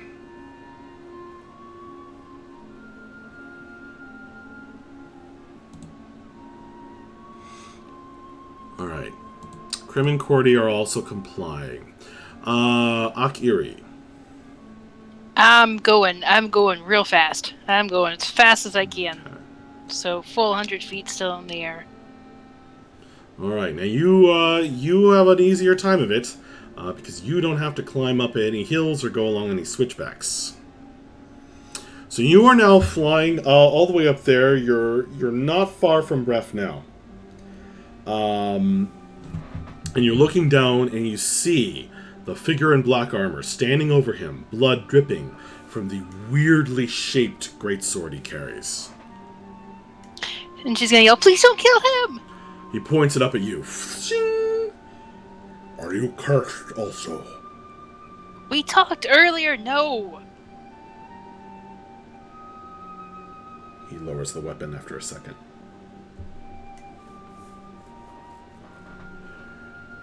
You want to Alright, shave that's his what you're trash? You may. Well, he's not usually trash.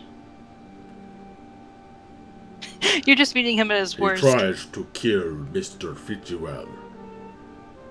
We all have our vices. That's your argument? Mavra. It's Akiri's argument. Would I have seen Bref? Because since I'm further back than everyone else. Oh man, it would be pretty tough for you to see that. Make a perception roll.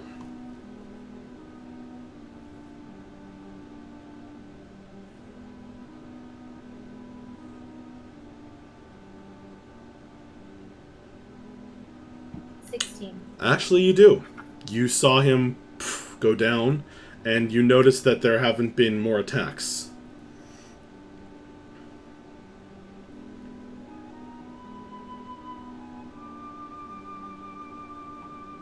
I think I'll still stay. Okay. This guy starts cleaning Bref's blood off his blade, and sheaths it.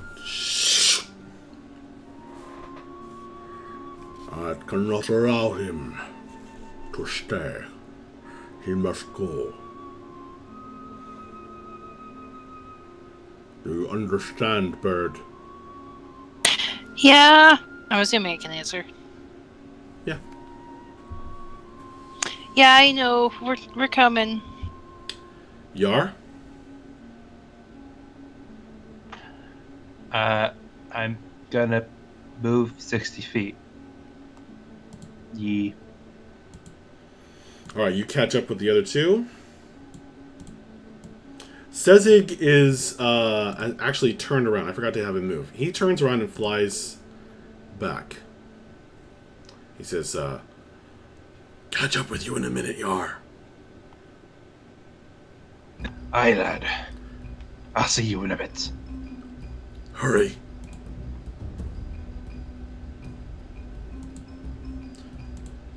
Bref. Another death save, please. A fail. You have one success. One for one.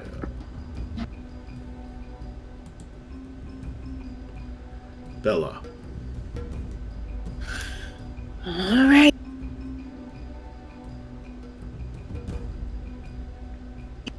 I guess we're almost there. You're almost there. Equitus is moving up, I'm sure. Is that right, Equitus? Okay. That's right. The guards are kind of peering up the hill. They can't see clearly. They're looking at you guys and are like, too much disturbance of the peace.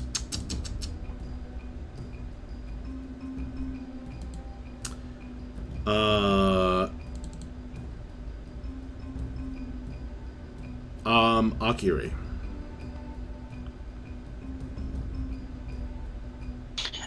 So I'm going to fly and land next to Bref, which Okay. I'm assuming is going to take about 50 feet. Hmm. And cast Spare the Dying on him, but I'm not actually going to heal him any because I want him to stay unconscious. All right. So He's he like, no longer has to make death saves, but he is unconscious and from all his wounds. His body is exhausted, but not bleeding out. Sounds good. Okay. The guy in black armor looks at you. You see his eyes reflecting the light a little bit. He just nods. Okay. Now to take him from here. Okay, I will when my friends get here, I promise. I promise you it is not safe. Yeah, I know. This has been a long time coming. I have to report to Mr. Fetziwell. Okay, we'll go lock him up somewhere. Thank you for stopping him.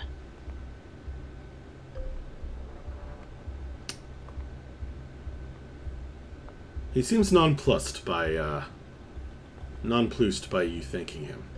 Like he doesn't know what to do with that, really. He's like, He almost answers and then doesn't. She really desperately wants to be friends with him. Mavra. I think realizing that I probably don't need to explain anything anymore, I'm gonna go ahead and make my way up there. So they aren't letting you leave. They're like, you stay there. Okay, never mind. We're gonna have some words.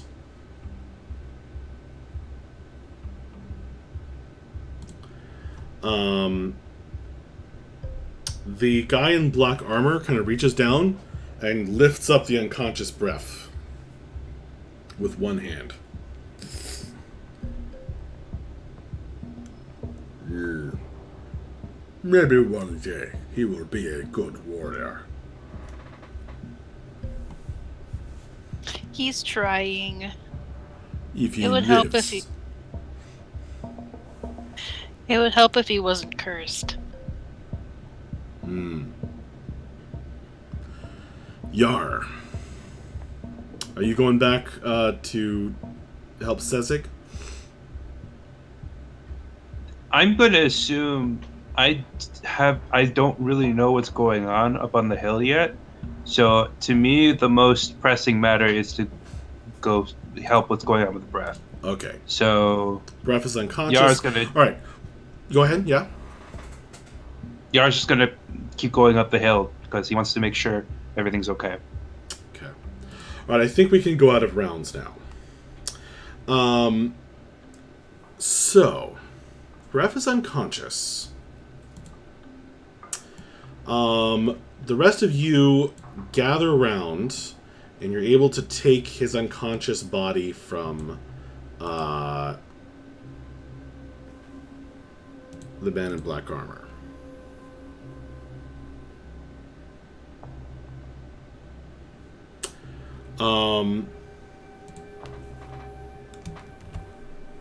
What do you guys want to do once you have him? Probably I have a take suggestion. him back to the square.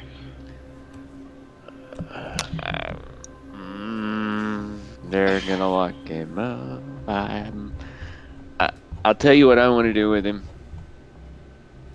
I know exactly Right what now you're is saying. the best time to do it. Right now, right this moment. I know, We're and not gonna have a better time. it hurts everything in me It's gonna be to over say in half this. an hour. But I actually agree with you, Equitas. I can't believe I'm saying this. But after what just happened, I feel like it might be for the best, and I hate myself for saying it. What are you guys doing? About what time of night is it? It is approximately. It's a little after 6 o'clock. You've just run across the town. Well, run across part of downtown. Okay. You're all out of breath. I think that I'd like to stay here and talk to Mr. Fitchywell. Okay. What about so Equitus and Akiri, you guys are going to start dragging Bref's unconscious body toward the abandoned cabin? Yeah, and we're gonna go sort of we're not gonna go through the middle of town. We're gonna go sort of the north side of town, kind of. If there's some sort of back way, that's what we want to do.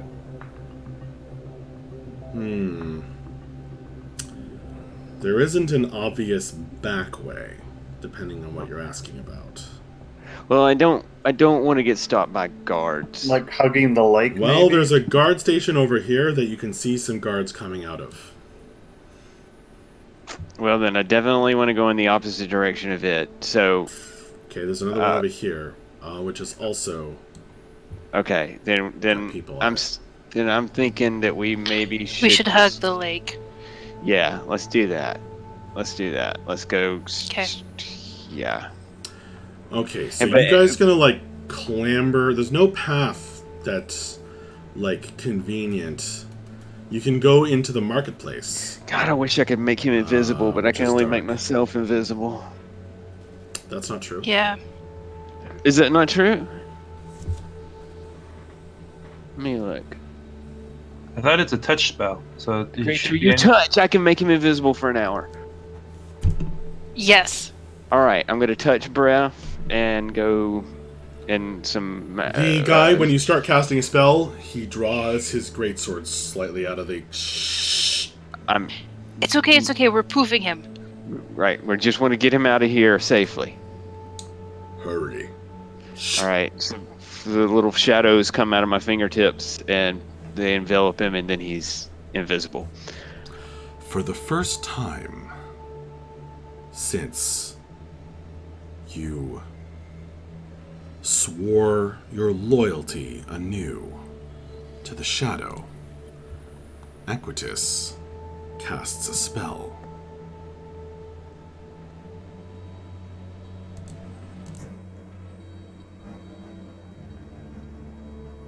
That's absolutely terrifying. Thank you, Max. I'm sure it's fine.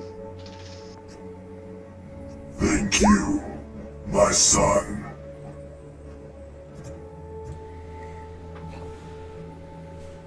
Who hears all that? Just him?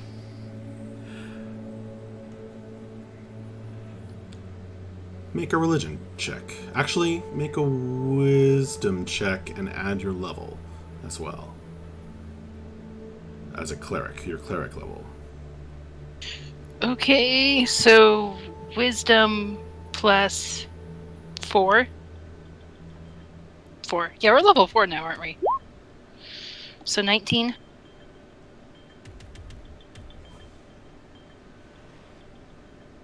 Actually, I should. Yeah, okay.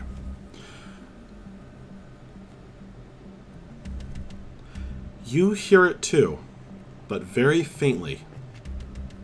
Nobody else hears anything. So Akiri's feathers like poof out and then immediately suck back into her. She hears her and she just looks at him like, "What was that? What was that?" And Equitus, you hear this voice.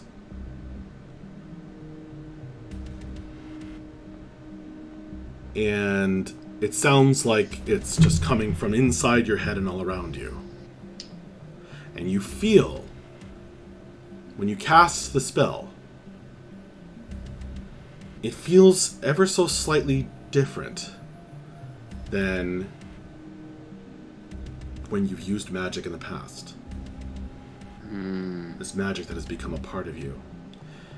You feel a certain power, a certain essence that's with you in the casting of the spell. Like Good. someone holding your hand, but not restraining you, pushing it forward. Good. All right. I'm sure that's gonna be awesome. So I just kind of stop. I'm just kind of frozen there for a moment, my eyes closed. But then I come back. Okay. And You notice "All right, let's Akiri's get him out of here." feathers poofed out. I do see Akiri, and I just kind of give her a look, and then immediately just say, "All right, we've got to get him over to the cabin. Let's go." Yar, what are you doing? At this point, I think I'd start heading. Now that everything looks like it's under control, I'm gonna go check on Zezik. I think he wanted to meet with me, so I'm going to head back and see if I can catch up with him. Okay. Are you all going to be all right? We'll be fine.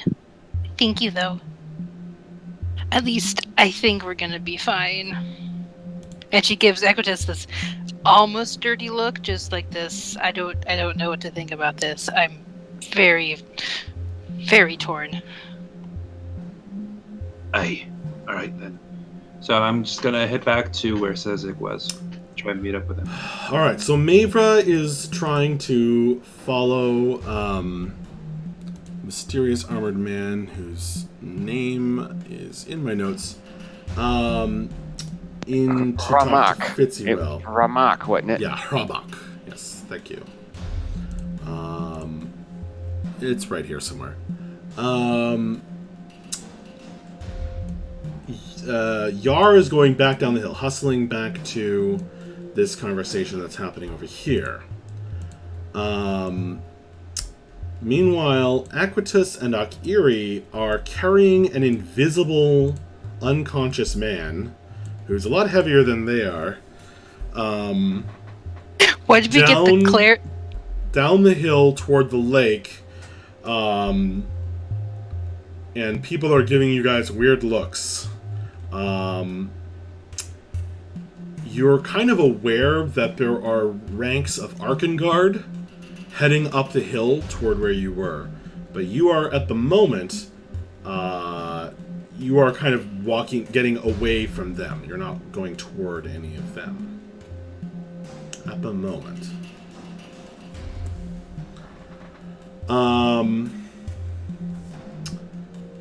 Meanwhile,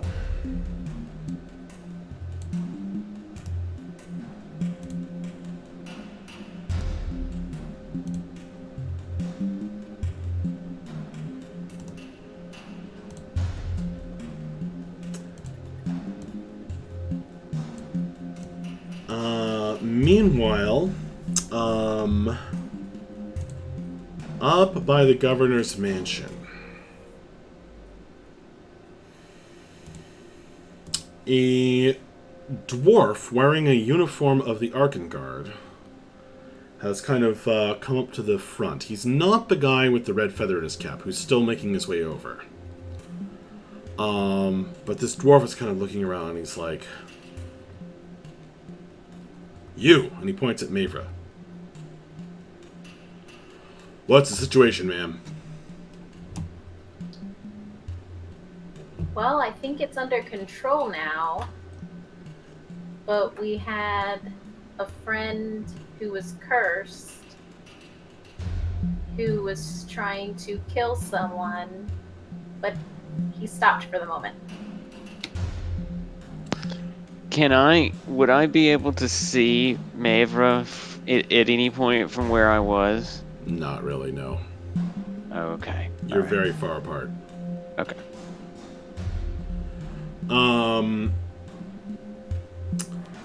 He says, Right. So your friend was cursed, and that's the reason he, he broke the window? Yes. And that's why you've been shooting him, To prevent an attempted murder. Yes. Well, you may find that... Is this Master Fitzywell is the target? Yes. You may find that Master Fitzywell is rather better defended than one might expect. I think we just found that out.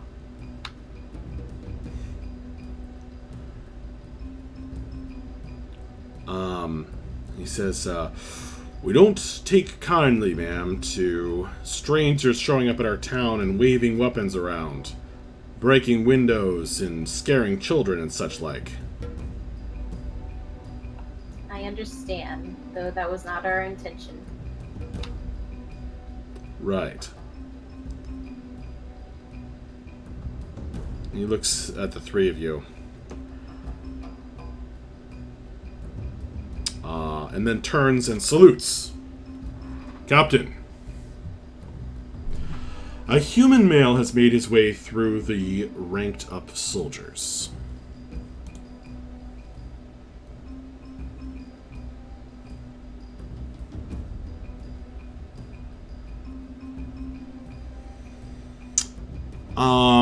He is in scale mail like the rest of them, but with kind of fur trim and this big red feather in his helmet.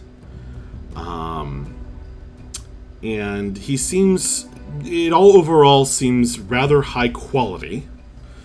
He has the badge of the Arcade Guard. And then also like a gold pin on his chest. He's a rather short human. But definitely not a dwarf.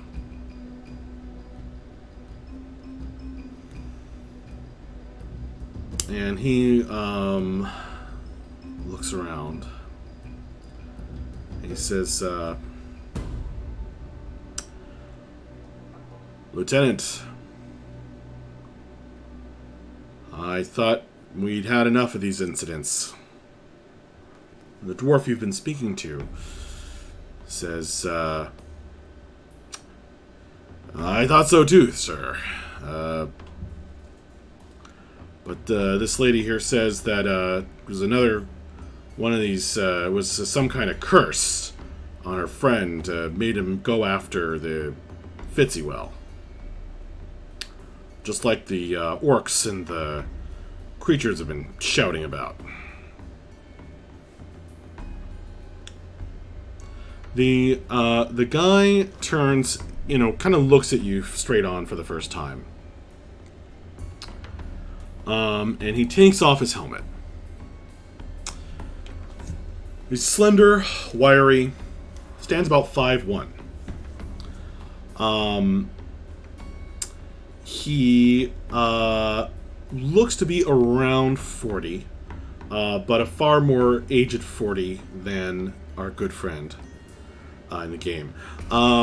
He wears a perfectly sized Arkengard uniform, and as he turns toward you, the bright pin on his chest, polished, glints in the lantern over the mellow eel. He carries a greatsword, almost as tall as he is. And there's these kind of glowing arcane sigils that come from his fingers as he taps the pommel of his sword.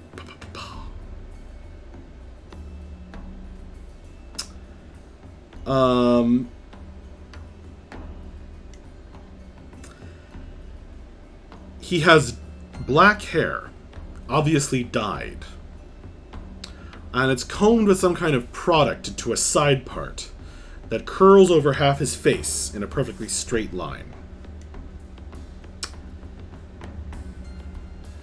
He says, "Good evening, ma'am."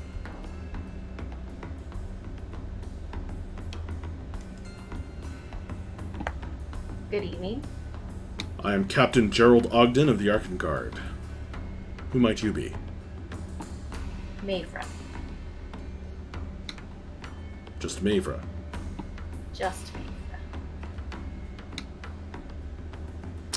Mavra. The dwarf, kind of who you've been speaking to, the guy who referred to as Lieutenant, says, "Don't you have a family name, lass? Or a father's, a name of the father?"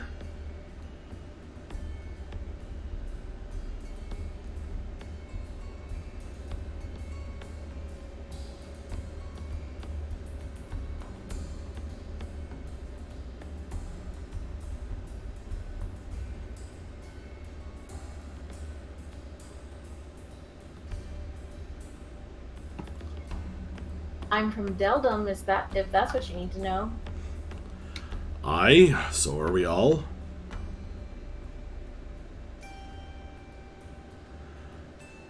Very well, Mavra of Deldum. The guy's demeanor changes a little bit. The guy with the black hair, Gerald Ogden.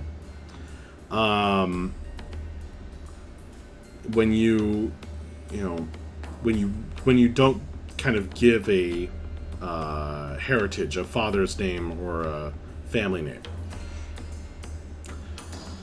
Right. He says,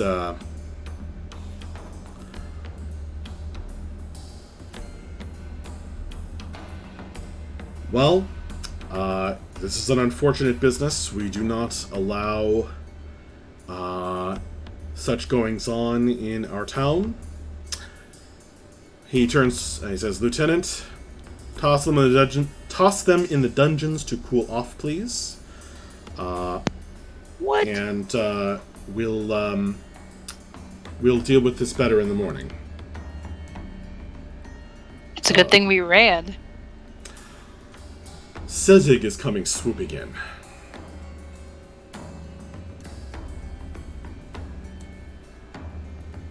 And Yar, you are not far behind.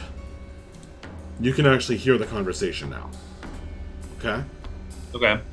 You're still some distance away. The lieutenant says,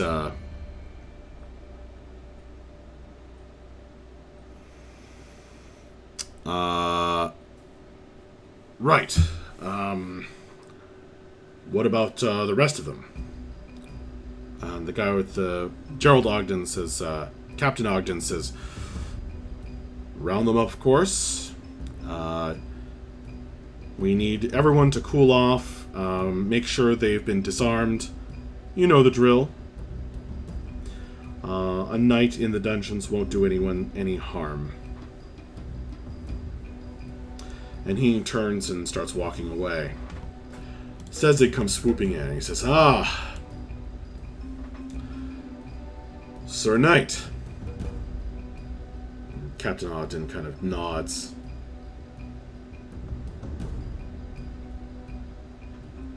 I guess I trust that you are not the cause of this disturbance. So you're kind of catching up here. Gotcha. Sorry. And Sezig says, I think I overheard you mention the dungeons. Are you sure there's a need for that, Captain? Not that it's my place to say necessarily." "Well, these people are most likely drunk. That's what we do with drunks." I doubt that. Hang on a moment. Let me ask my friend here. What's going on? I trust his word. So Yar, he turns as you come hustling up. A turtle, if I'm not mistaken. Aye. The name's Yar. Pleasure to be meeting you, Captain. I heard Sezig refer to you by that title on my way up here. Sir Knight, you speak well of me, I trust. Sezek just nods with his beak.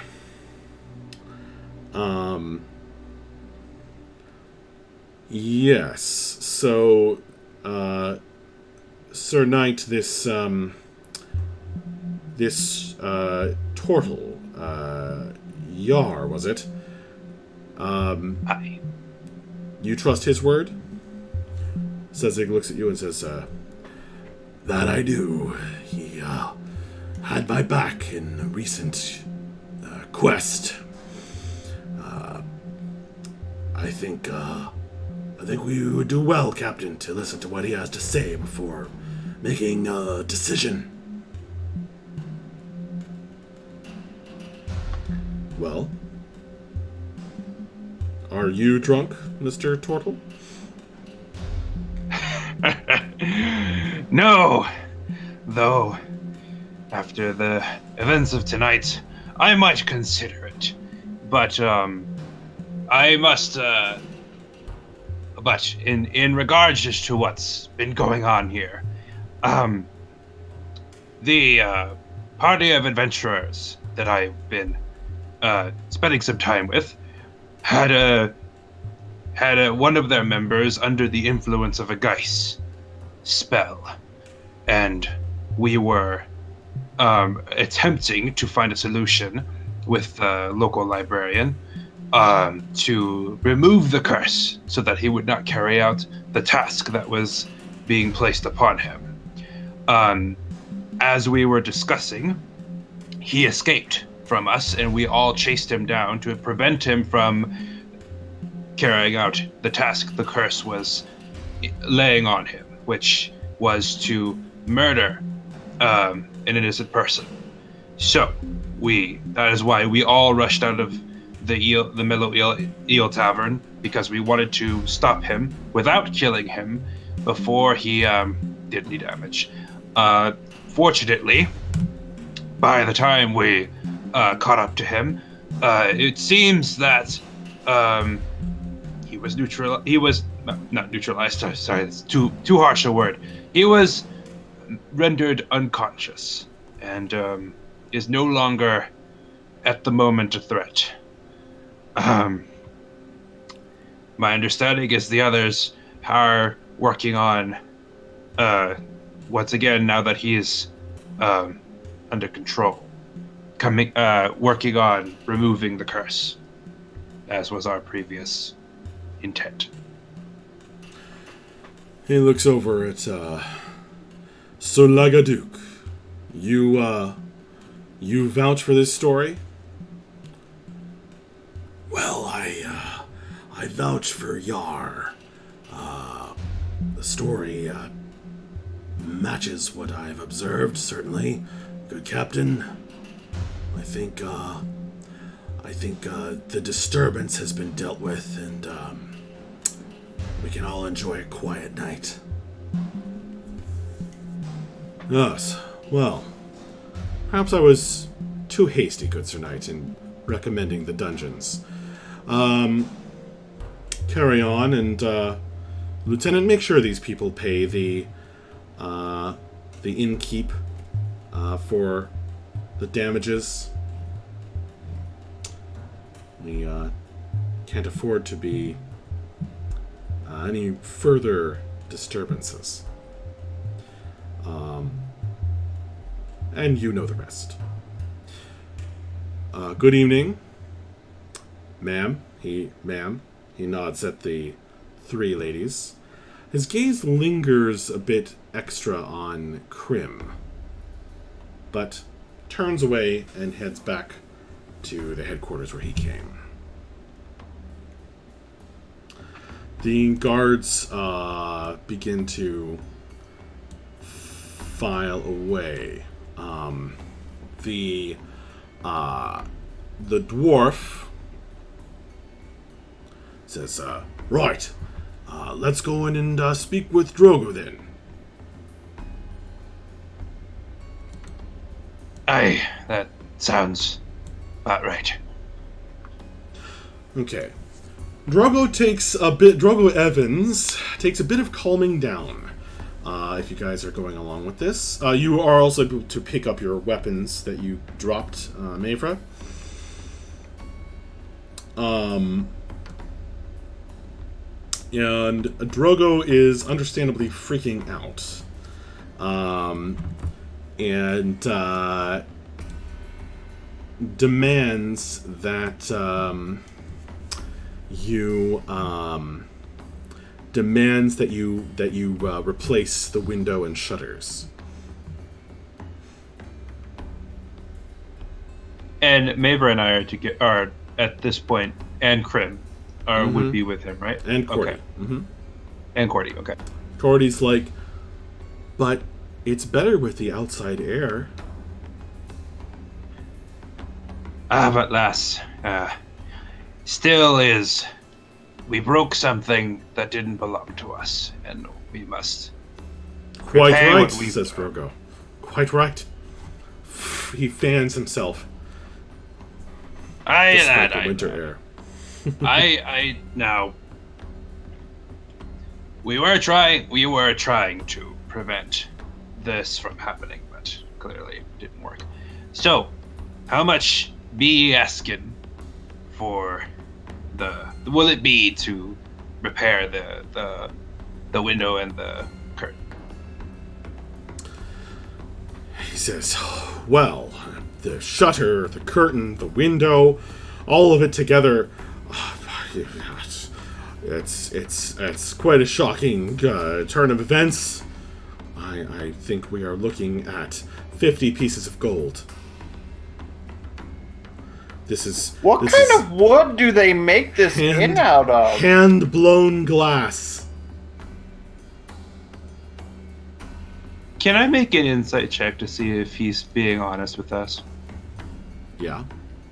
Can I help? You can make your own insight check. 16.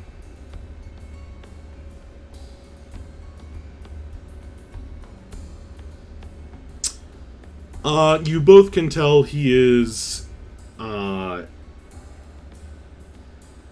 inflating the price, but not out of malice or greed. But because he honestly thinks that you owe him that much.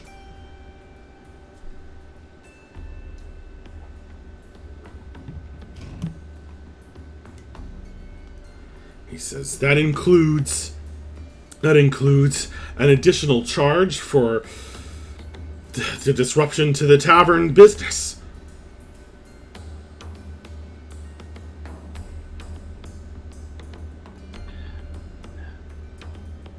Aye, lad, but the guards with you kind of look at you and say, hey, you should pay up. I see, but humor me for a moment. You say we've harmed your business, but tell me, does this town see much excitement? We're not usually a big fan of excitement. The lieutenant butts in. Can you pay or can't you? I give Drago, is that his name? Drogo. I give him 5 platinum. For the first time since forever, Mavra sticks her hand in her money bag and actually starts counting out coins.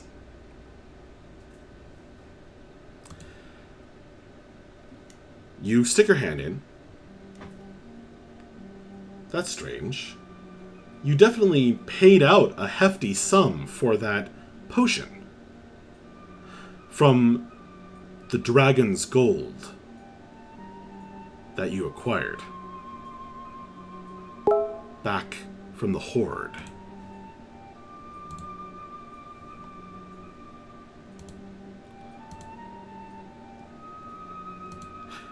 You look in the bag. There's too much in it. You do some quick mental math as everyone's kind of looking at you. And you realize that the gold you paid out from the fistfuls of coins you grabbed from the dragon, those coins are back. There are more coins in their place. And how much was that?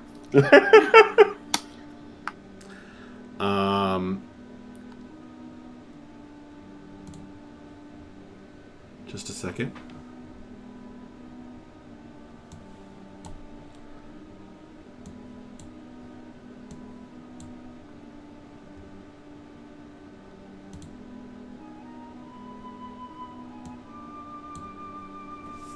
There are 35 coins stamped with an emperor's face in your bag that should not be there. Go ahead and take those magic items.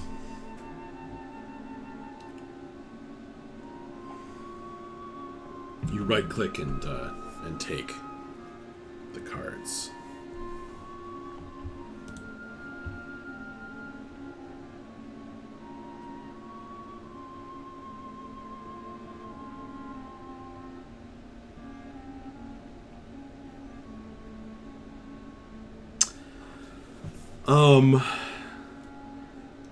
As you count out the coins, the guards relax a little bit.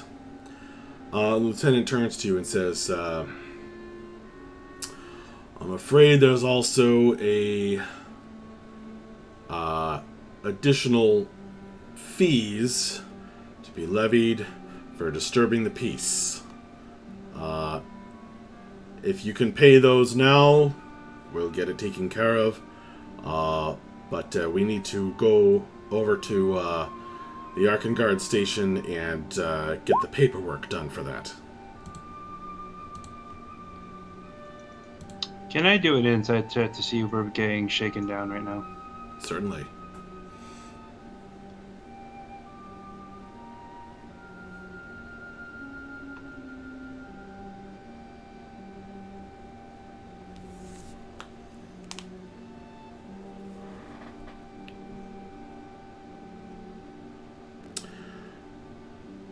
You have no idea. Certainly sounds official. And like a real thing. I'm going to. You know what? Screw it. I'm going to need to see some official paperwork before I agree to anything like that. The dwarf nods. Of course, sir. I would expect nothing less. Well, come along. So, Maver, to be clear, you can pay 30 gold for free with your magically replacing gold. The remaining 20 you are going to have to actually take out 2 platinums. Okay. If you're using platinum. When you pull out platinum coins, by the way, Drogo's demeanor changes. He says, oh, well, thank you very much. He looks at the coinage. He kind of puts it into a bag.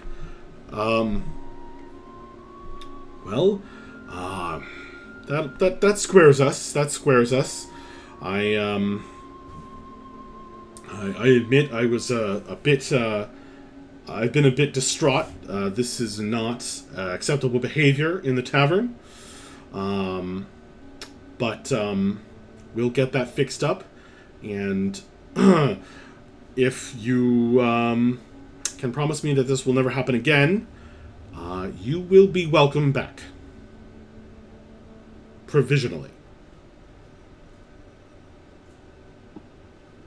Thank you. Aye, thank you.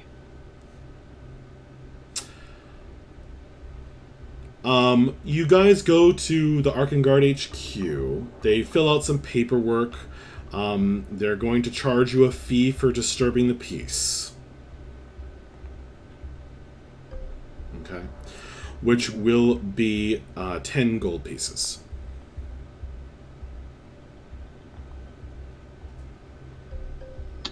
Okay. I don't know about the magic regenerating money, so I guess Yar will just say, I can help pitch in for that. Okay. And the guards say, your friend, who you were taken down, bring him here, and we'll make sure he doesn't get up to these shenanigans again.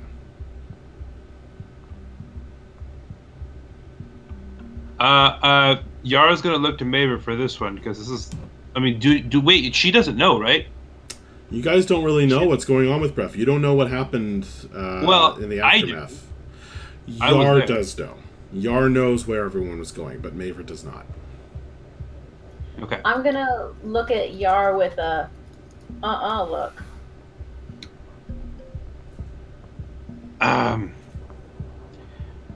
And Yara's going to look like everything he's about to say is absolutely true, and so he looks visibly like. No, I mean, he's about to tell the truth. He's I'm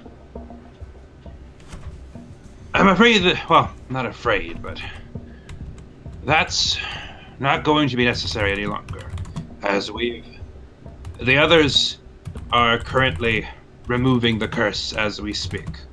The solution was found, and we've decided to take the solution that we had, or at least the others did, and they're removing the curse, so he will no longer be doing any of these things.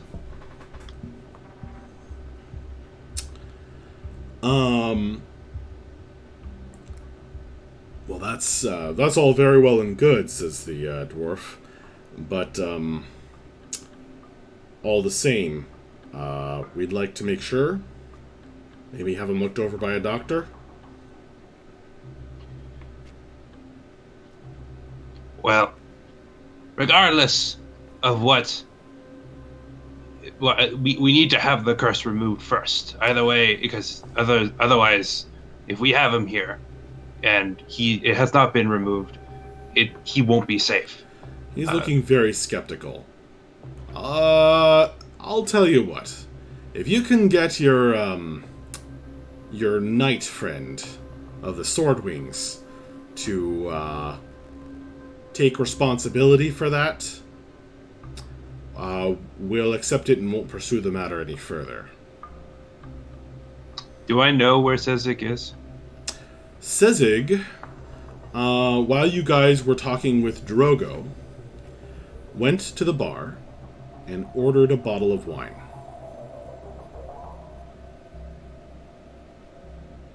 Understandable. I think that's reasonable. I can go talk to him and get him to confirm that the curse has been lifted and be able to come here and prove it, or vouch for it. I know where he went, and I know where the others are going. Wait, I went with y'all to the cabin, so I know where it is. I know where they went to have the curse removed, so I will go get him, and we will go see to it that it has been done. And I kind of look at Mavra, and I just kind of like give her this look and kind of nod, hoping she gets the message that they did the thing. They're going to do the thing. Okay. So they bring out some very official paperwork. It has the official stamp of Arkney, the governor's stamp on it. It says in the name of Lord Governor Emmond. Emmond.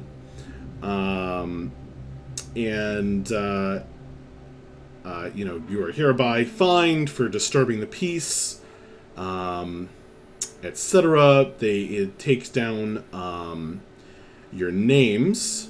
What names do you guys give for all the people involved? Yar. Okay. I mean, I made it up. I can change it later. Turtles aren't really stuck with their names. Mavra? Mavra. Okay. What about the names of everyone else? Do you give them any more names? I mean, they know there's more people. That's up to you, lass. It's your party members.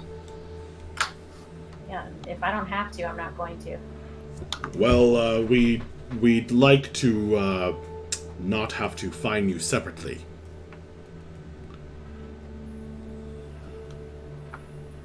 Okay. I feel like not giving them. Oh, never mind. I'll stop. Ask to speak to your lawyer.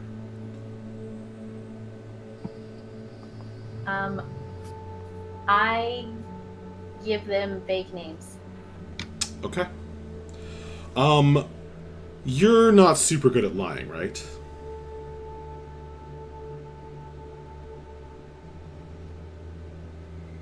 Mercury.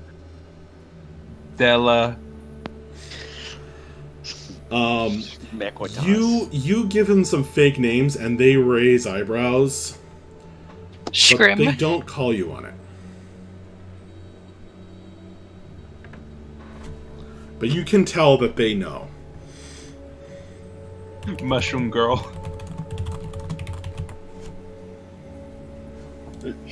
Shitakina. I guess Krim and Cordy were there, so they get those names. I'll ask them separately. Okay. So I'll bet who's Cordy. paying? I'll bet you anything Cordy would give a fake name. Yeah, probably they both would, but we'll figure that out later.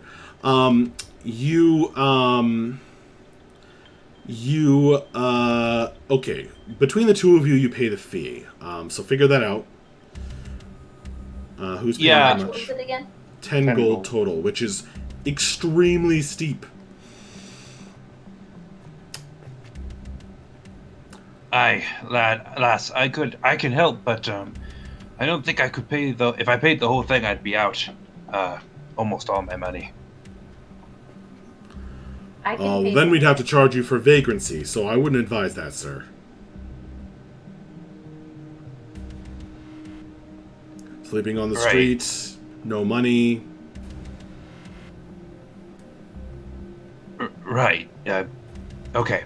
Anyway, Yard is super not caring, but he is not hiding the fact that he does not care. He's Okay. just gonna ask her get I can maybe do 5. Can you do the other 5? Sounds good to me.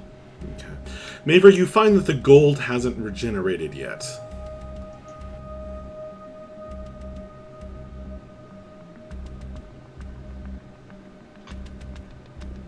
So does she just not have the 5?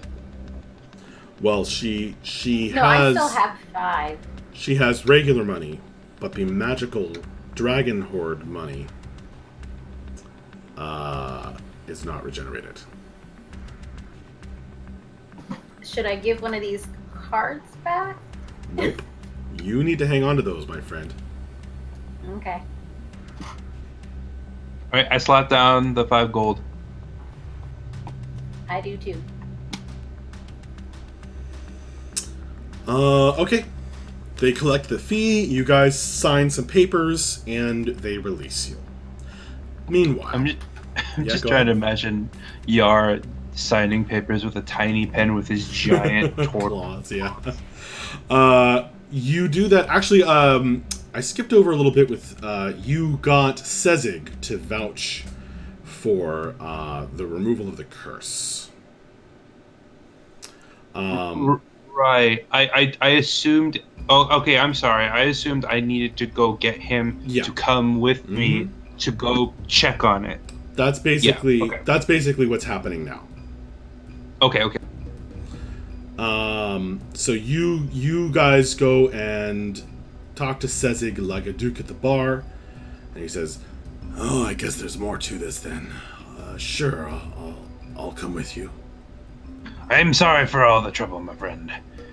It's just important that we prove, or at least get word that they trust that the curse has been dealt with. And honestly, I would like to see that it has been done.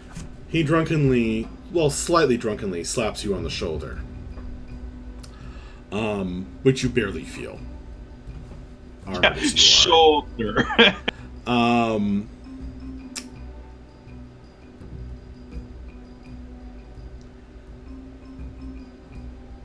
He says, "By the way, sorry for being an asshole when you came and talked to me in the library.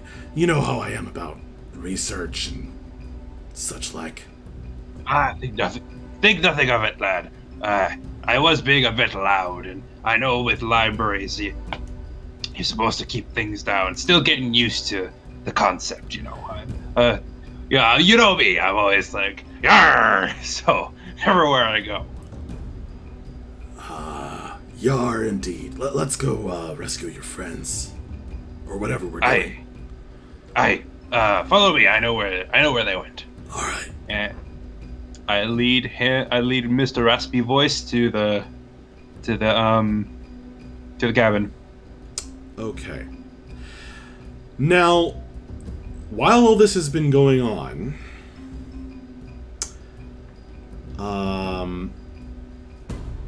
Bella's been going into the general store, and Equitus and Mavra, Equitus and Akiri have been dragging an unconscious Bref along the boardwalk by the lake.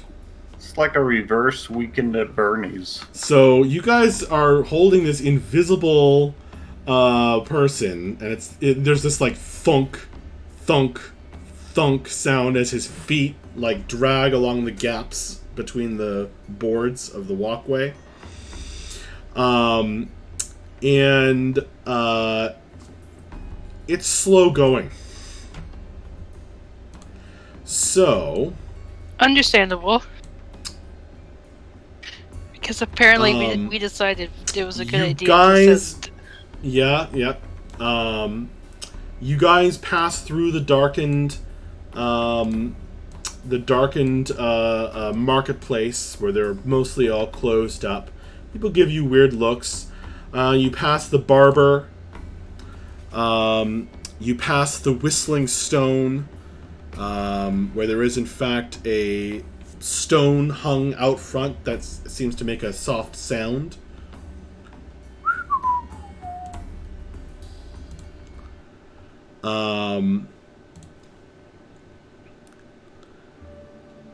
Like that. And you pass by this large restaurant and gear shop called the Rare Bite Outfitter. Seems very sailorly on this kind of landlocked sea or lake that you guys are next to. Very much that kind of a feel. You pass by the dockmaster's office, which is dark. But for one candlelight burning somewhere deep inside. You pass by this very rambling, kind of not very well kept building that has these big holes in the roof, out of which are sticking these big, like, things that look like overgrown telescopes to you. I don't think Akiri would know what a telescope is, actually. You saw one because Yar had it. Oh, yeah, that's right. Okay. That's the first time you've seen one. It looks like a huge version of that, sticking out of the holes of the roof. Then you pass by this roofing place. And finally arrive at the abandoned cabin. Now that is all very slow going. The person you're carrying is unconscious, though. You're dragging him. You're getting some weird looks. And in the process, you're going to have to avoid getting so much notice that people call the Arkangard, who are kind of swarming up at the top of the hill. I'm going to ask both of you to make... I'll give you the option. You can either make a stealth check, or an intelligence check. Stealth for me. Yeah, me too. Although neither one's great. Urgh. Well, you did better than I did. And I forgot to say you have advantage. Oh, that's better. Shoosh. Here in the dark. Still exactly 1 point from each other. So you will succeed. And while you will attract some notice, because it's impossible to completely hide yourselves from people looking out of their windows, the Arkangard don't get called down to your position. Before we go into the cabin, I want to talk to Akiri. Along the way, you have quite a few minutes to do so. Okay, Akiri... It's gonna take like close to an hour to get there, because you have to drag this unconscious person. Right. It's slow. Akiri, I'm not gonna stop you, but I really don't think that you should come in there. I have no intentions of going into that cabin, Equitas. I think that no. that's You couldn't drag me in there with a herd of wild horses. I'm not stepping inside. Okay. I'll stand outside to wait and watch, but I'm not stepping foot inside there. I promise to keep him safe. You'd better. I will. When he wakes up, I'll be right outside waiting to heal him up. Okay. Okay.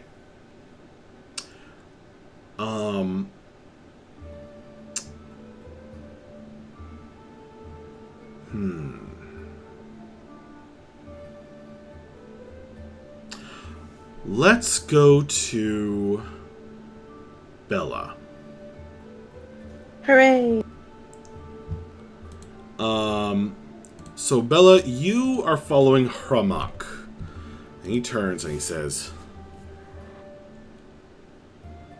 "Do I need to tell you to halt?" Nope. 100% harmless here. I just was thinking that perhaps it would be a good idea to talk to Mr. Fitzywell and see,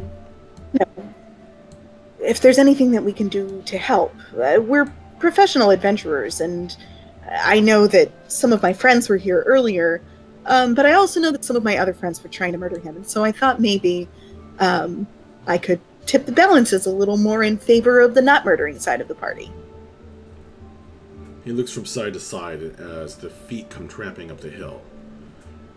The Arkangard are coming.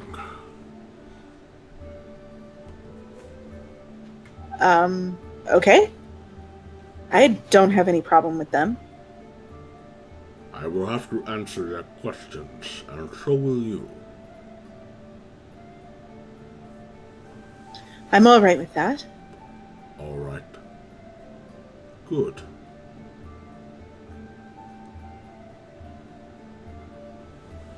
So you wish to speak to Master Fitchywell? Yes, please. Oh, you are seeing this guy for the first time. Yes, I am. He's all in black armor.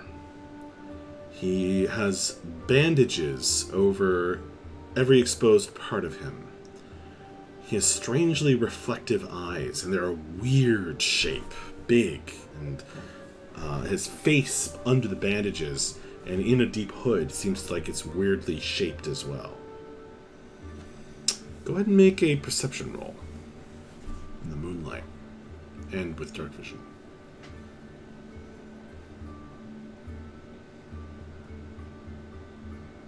Oh, hey, 17. Okay.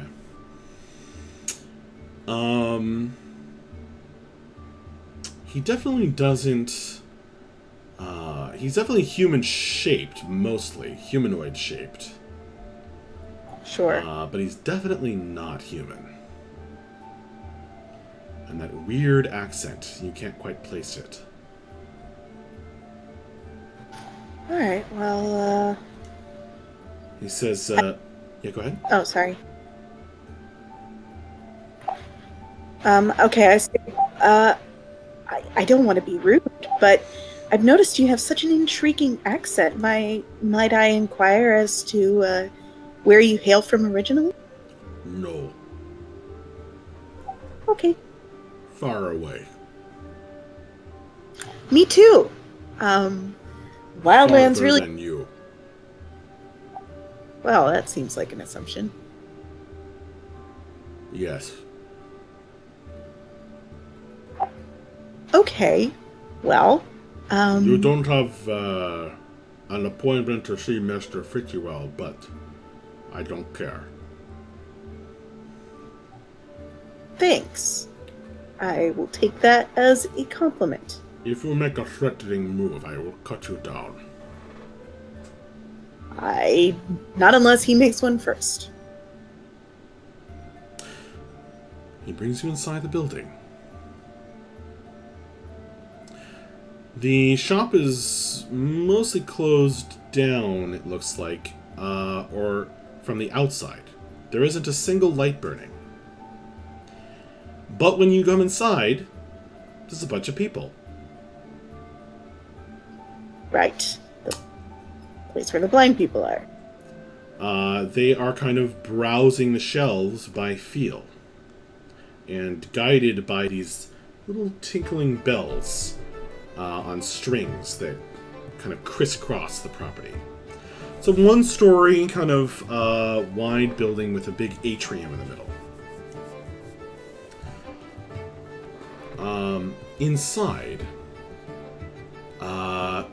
you're kind of dimly aware of, these very orderly shelves and bells kind of marking the aisles, and somebody sitting behind a desk at one end of the main room. You recognize, or you don't recognize him, sorry. But it is obviously Fitchywell. Okay. You can't see colors in the dark, but there are unusually paintings hung all around the room.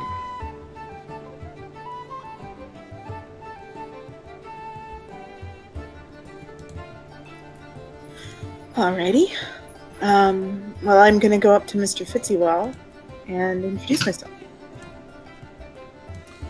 He kind of turns his head, not looking at you when you walk up. Who's that approaching then?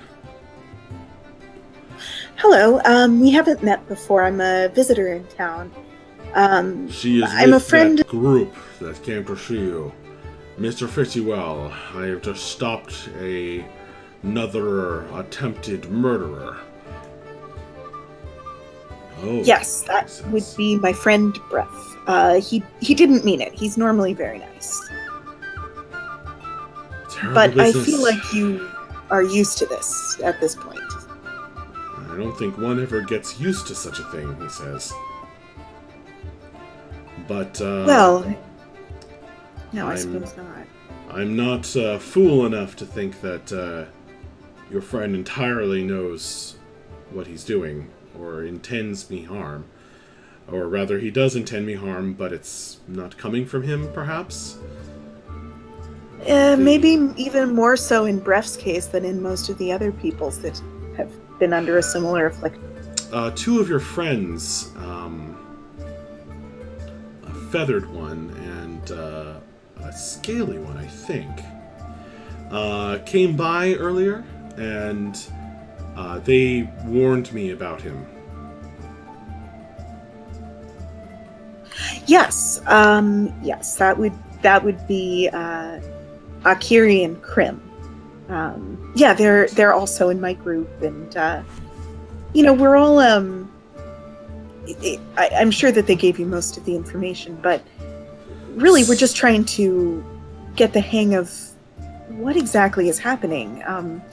If you'll excuse me for saying so, a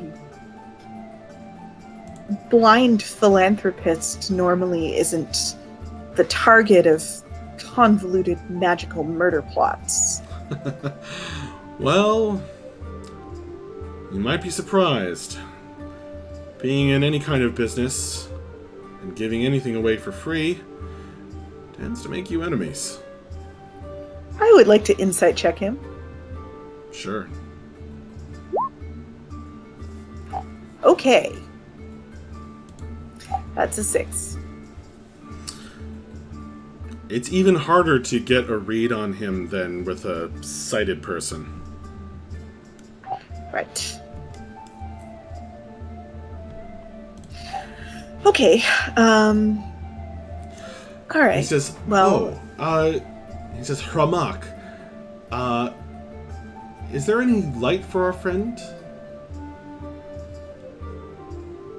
oh, it's all right. I don't. I can see you all right. I think. And he says, oh, please. Hramak, light a lamp or something. Surely we must have taper or such like. Don't be rude.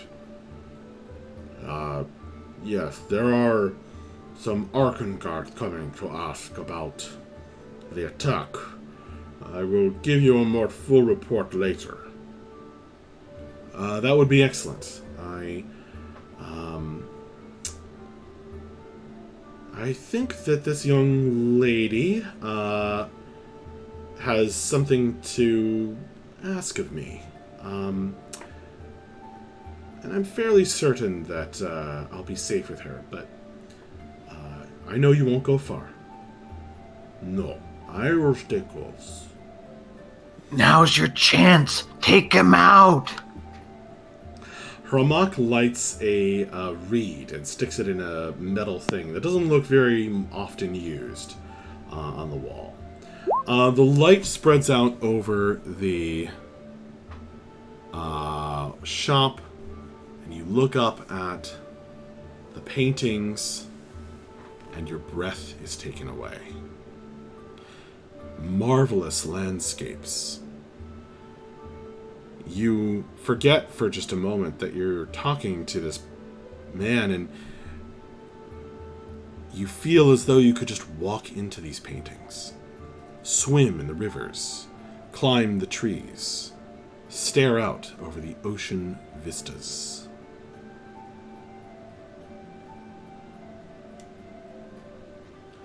These paintings are really remarkable. Oh, yes, thank you. Oh, are they yours? He inclines his head. Yes, indeed. From before I lost the use of these. Yes. Of course, of course.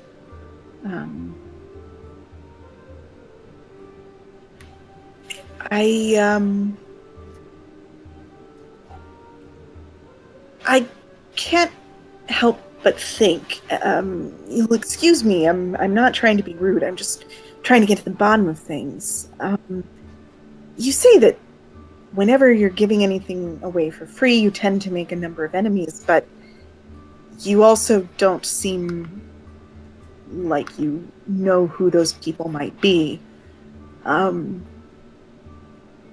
Surely you must. I mean, if you know that you have enemies, you must have at least an idea of who they are. I'm afraid not. I suppose if you're friends with the two who came here before, they offered to look into the matter, which I greatly appreciate, and that must be why you're asking. Yes. Believe me, young lady, if I knew, I would tell you. I simply don't.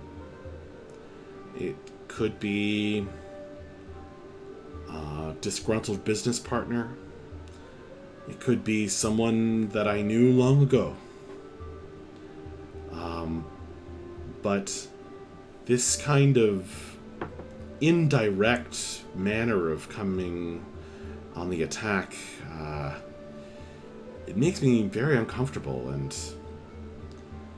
makes my friends fearful. He nods around the store, and some of the people browsing the shelves kind of mutter agreement. There's a halfling and a couple of dwarves. There's 2 halflings and 2 dwarves, and also a female elf. All apparently feeling their way around.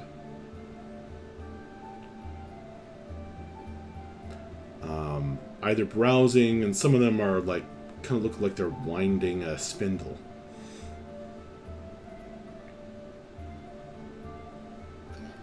I see. One of them looks like they're finishing up dinner.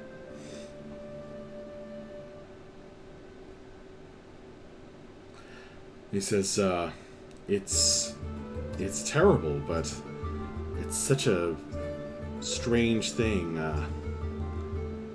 I don't know what to do about it.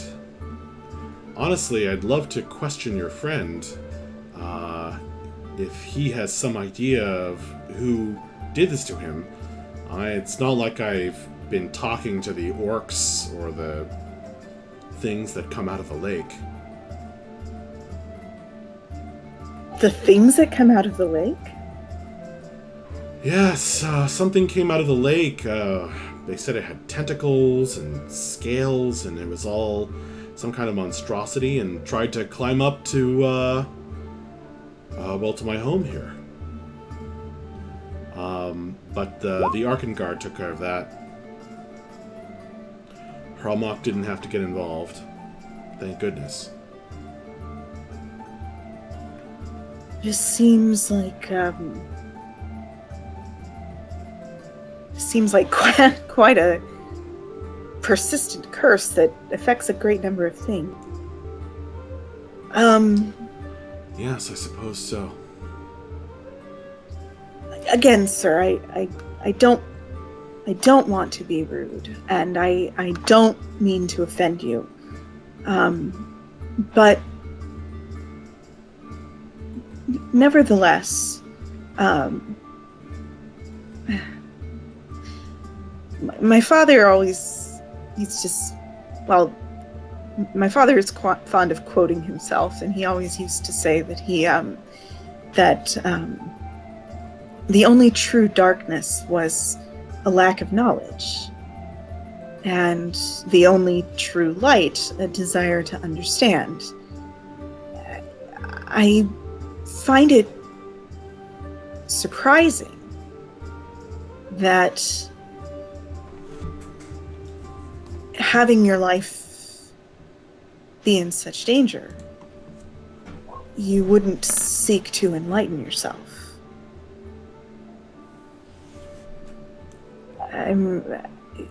It seems to me that it...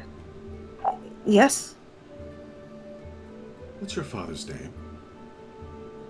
Oh, Eldon Endoral. He's the writer. Oh. I kind of look embarrassed.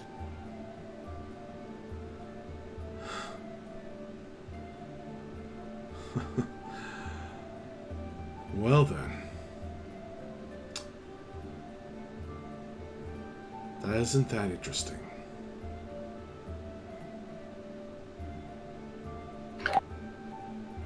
Well, in any case, if someone were that determined to have me assassinated, I would like to think that I would at least try to find out who it was and why. If this has been going on for some time, why don't you want to know?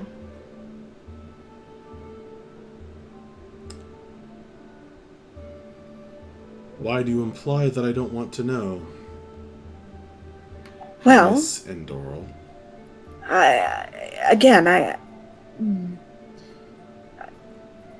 Well, I want this to stop. Does this have something to do with old Eldan? What?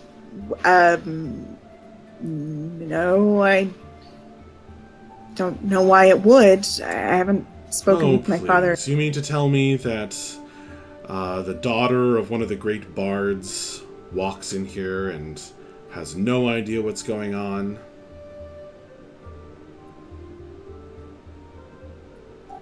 Are you the one sending these attacks? What? Is your father? I see. So, first, no, I have no idea who you are, although I'm beginning to have a suspicion. And second, you told me a couple minutes ago that you had no idea why anybody would want to kill you, and it seems like you have some pretty strong ones, actually. So maybe we should start this conversation over again. We're only here to help. I came here entirely by chance. I didn't know who you were until I walked in and saw the paintings.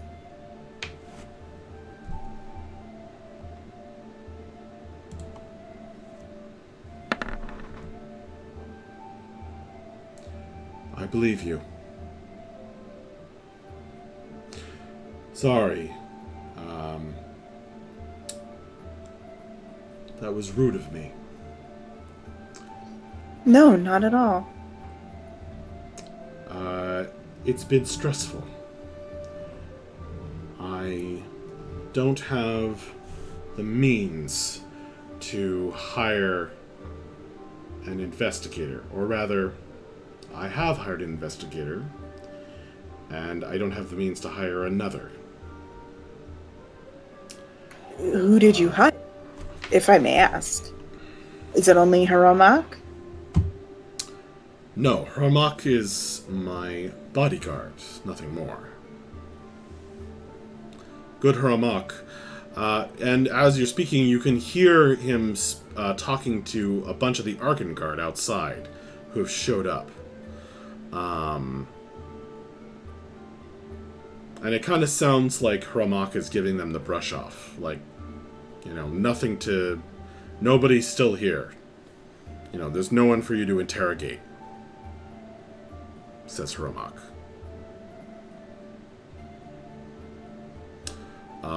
But, it's taking a while. Right.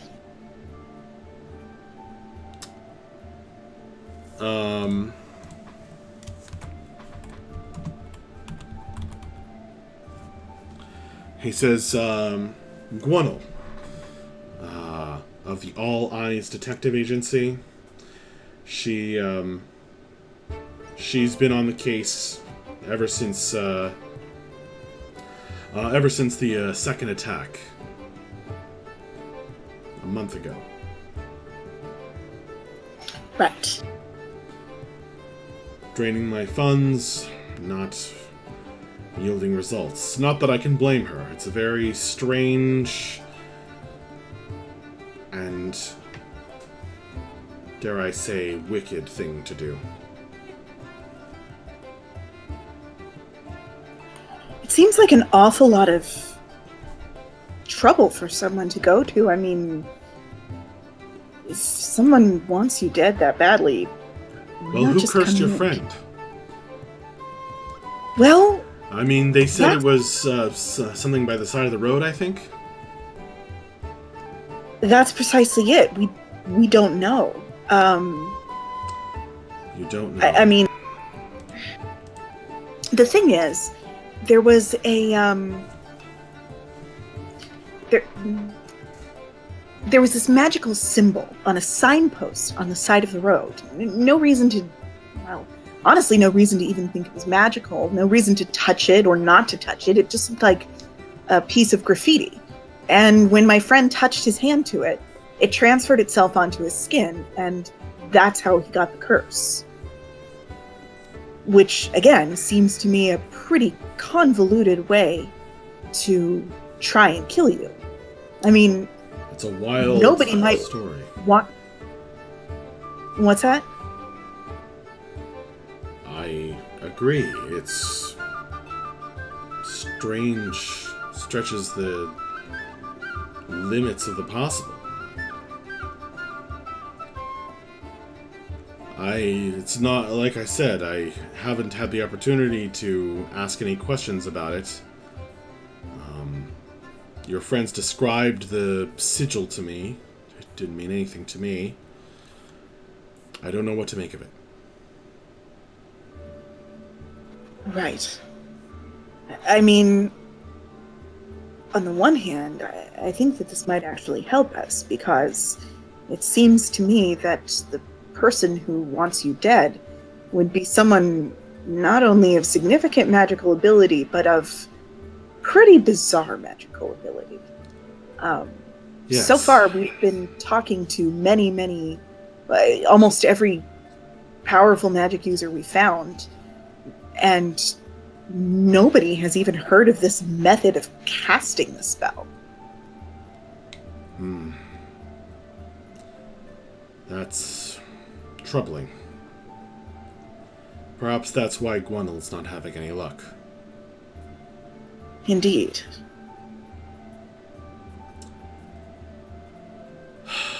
Well, I thank you for looking into the matter, and wait with bated breath for anything you can find. My friends have put together a little collection, such as it is, to try and pay some kind of reward. I mean, it's not really our main concern at this point. It's more that there seems to be some very powerful magic user trying to kill you and maybe other people as well.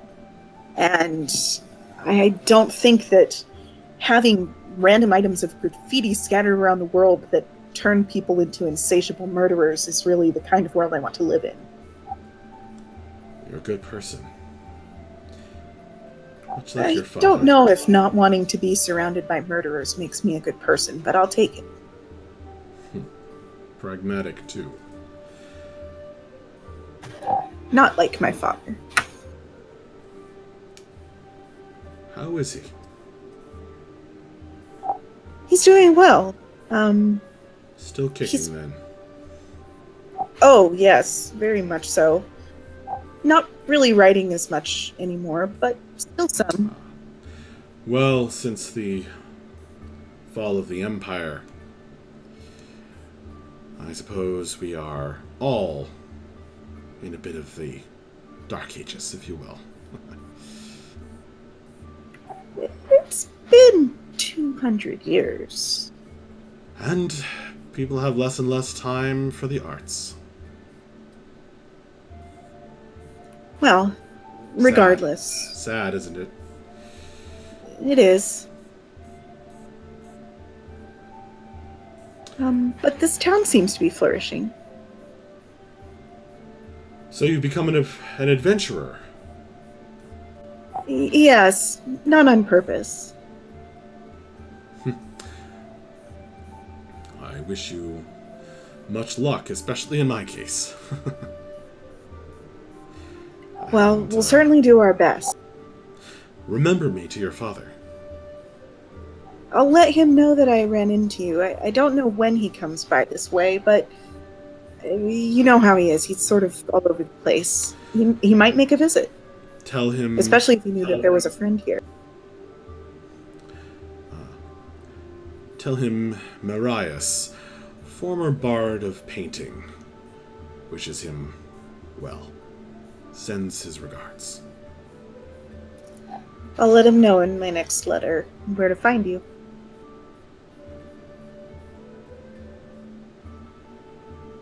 Let your bodyguard know what he looks like so that he doesn't kill him on sight. I'm not entirely certain that I would put it past my father to push the joke a little bit too far.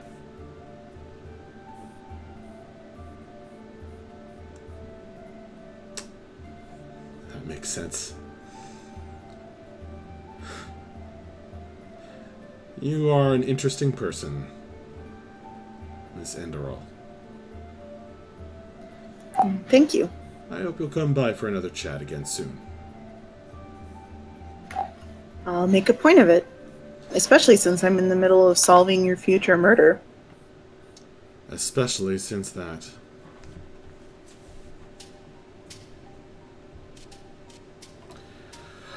Well, is there anything else I can do for you? No. I think I'd better get back and see how my friend is doing now that he's failed at his murder. I think that they were trying to get this curse off of him, and if they had any success, maybe that's a resource that we could put at your disposal. I hope Hramok didn't cut him up too badly. He's pretty tough. I would imagine that he could recover pretty well. Plus, we have a cleric in our party and a couple of other people who are pretty handy with healing. So, if they were able to get to him quickly, I'm sure he's okay. Well, a good evening to you. And you too. And if you think of anything else that might be of interest to know about your murderer, we're staying at the Clayton Lodge. If you think of anything, if any of the information I've given you so far rings a bell. All I can say is the other shopkeepers around here don't take too kindly to the way I run my business. But Well, I don't know that any of them would be capable of something as wicked as this. or something as bizarre. I mean, again, I can't help but think, if I were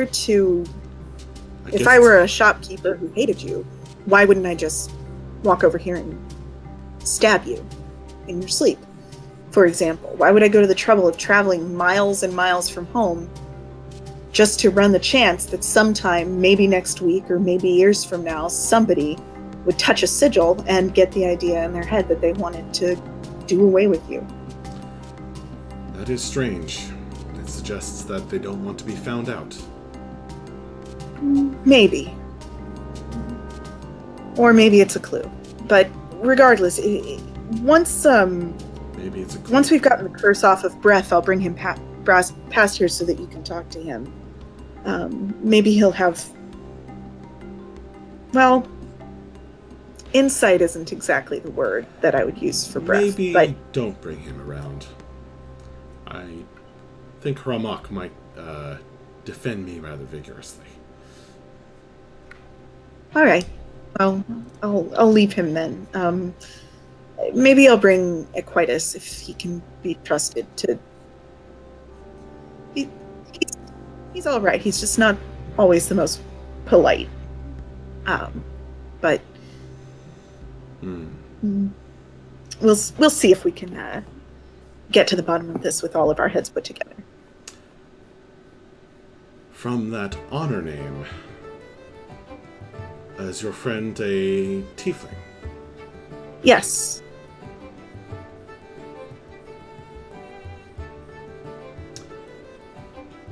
Well, I've known few tieflings in my time who were interested in being polite. But quite a number of good ones.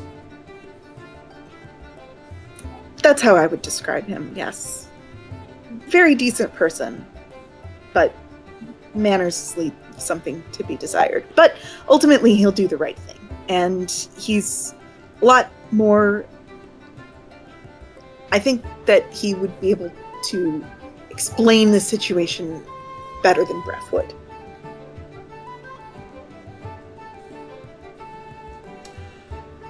Well, I must bid you good evening once again, and come by any time. I'll tell Hermok that the daughter of Eldon Enderal is welcome anytime. Thank you. I'll stop by as soon as I'm able. Okay. And I guess I'll leave and start heading back to the... I'll start heading back toward the lodge at this point, I think. Well, what time is it about? Like 8 o'clock at night? Yeah.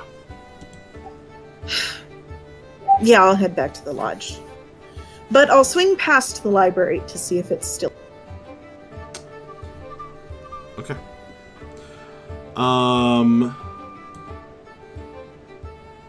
Okay. Do you guys want to stay up for the scene at the abandoned cabin, or should we call it here? I kind of want to stay up. I prefer to call it here. Yeah, I gotta go to bed, guys. Alright. Yeah. All right, fine. Also, this is probably my last one. So. Yeah. Oh. We've loved having you, Nico. Thank you, guys. This was really fun, and I had a fun time being Yar. Yar's it was really fun. Yeah, He was a really great fun. character. He's great.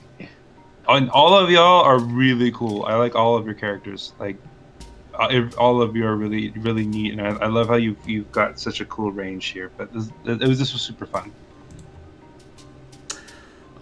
Yeah, that was amazing. Well played, everybody. So we are going to call it here. And say good night. Well done. That was very dramatic and exciting. This has been a very long day in game. So thank you so much to my wonderful players, Jeremy, Emily, Paul, Danielle, Nico, and Kirsten. Thank you all. Thank you to the man with no screen name, Villas Farthuk, Cyvius, and Brand, and Swazi, everybody who came by or watches this later. You guys are awesome. Have a good evening. Bye, audience. Bye. Bye. Next time.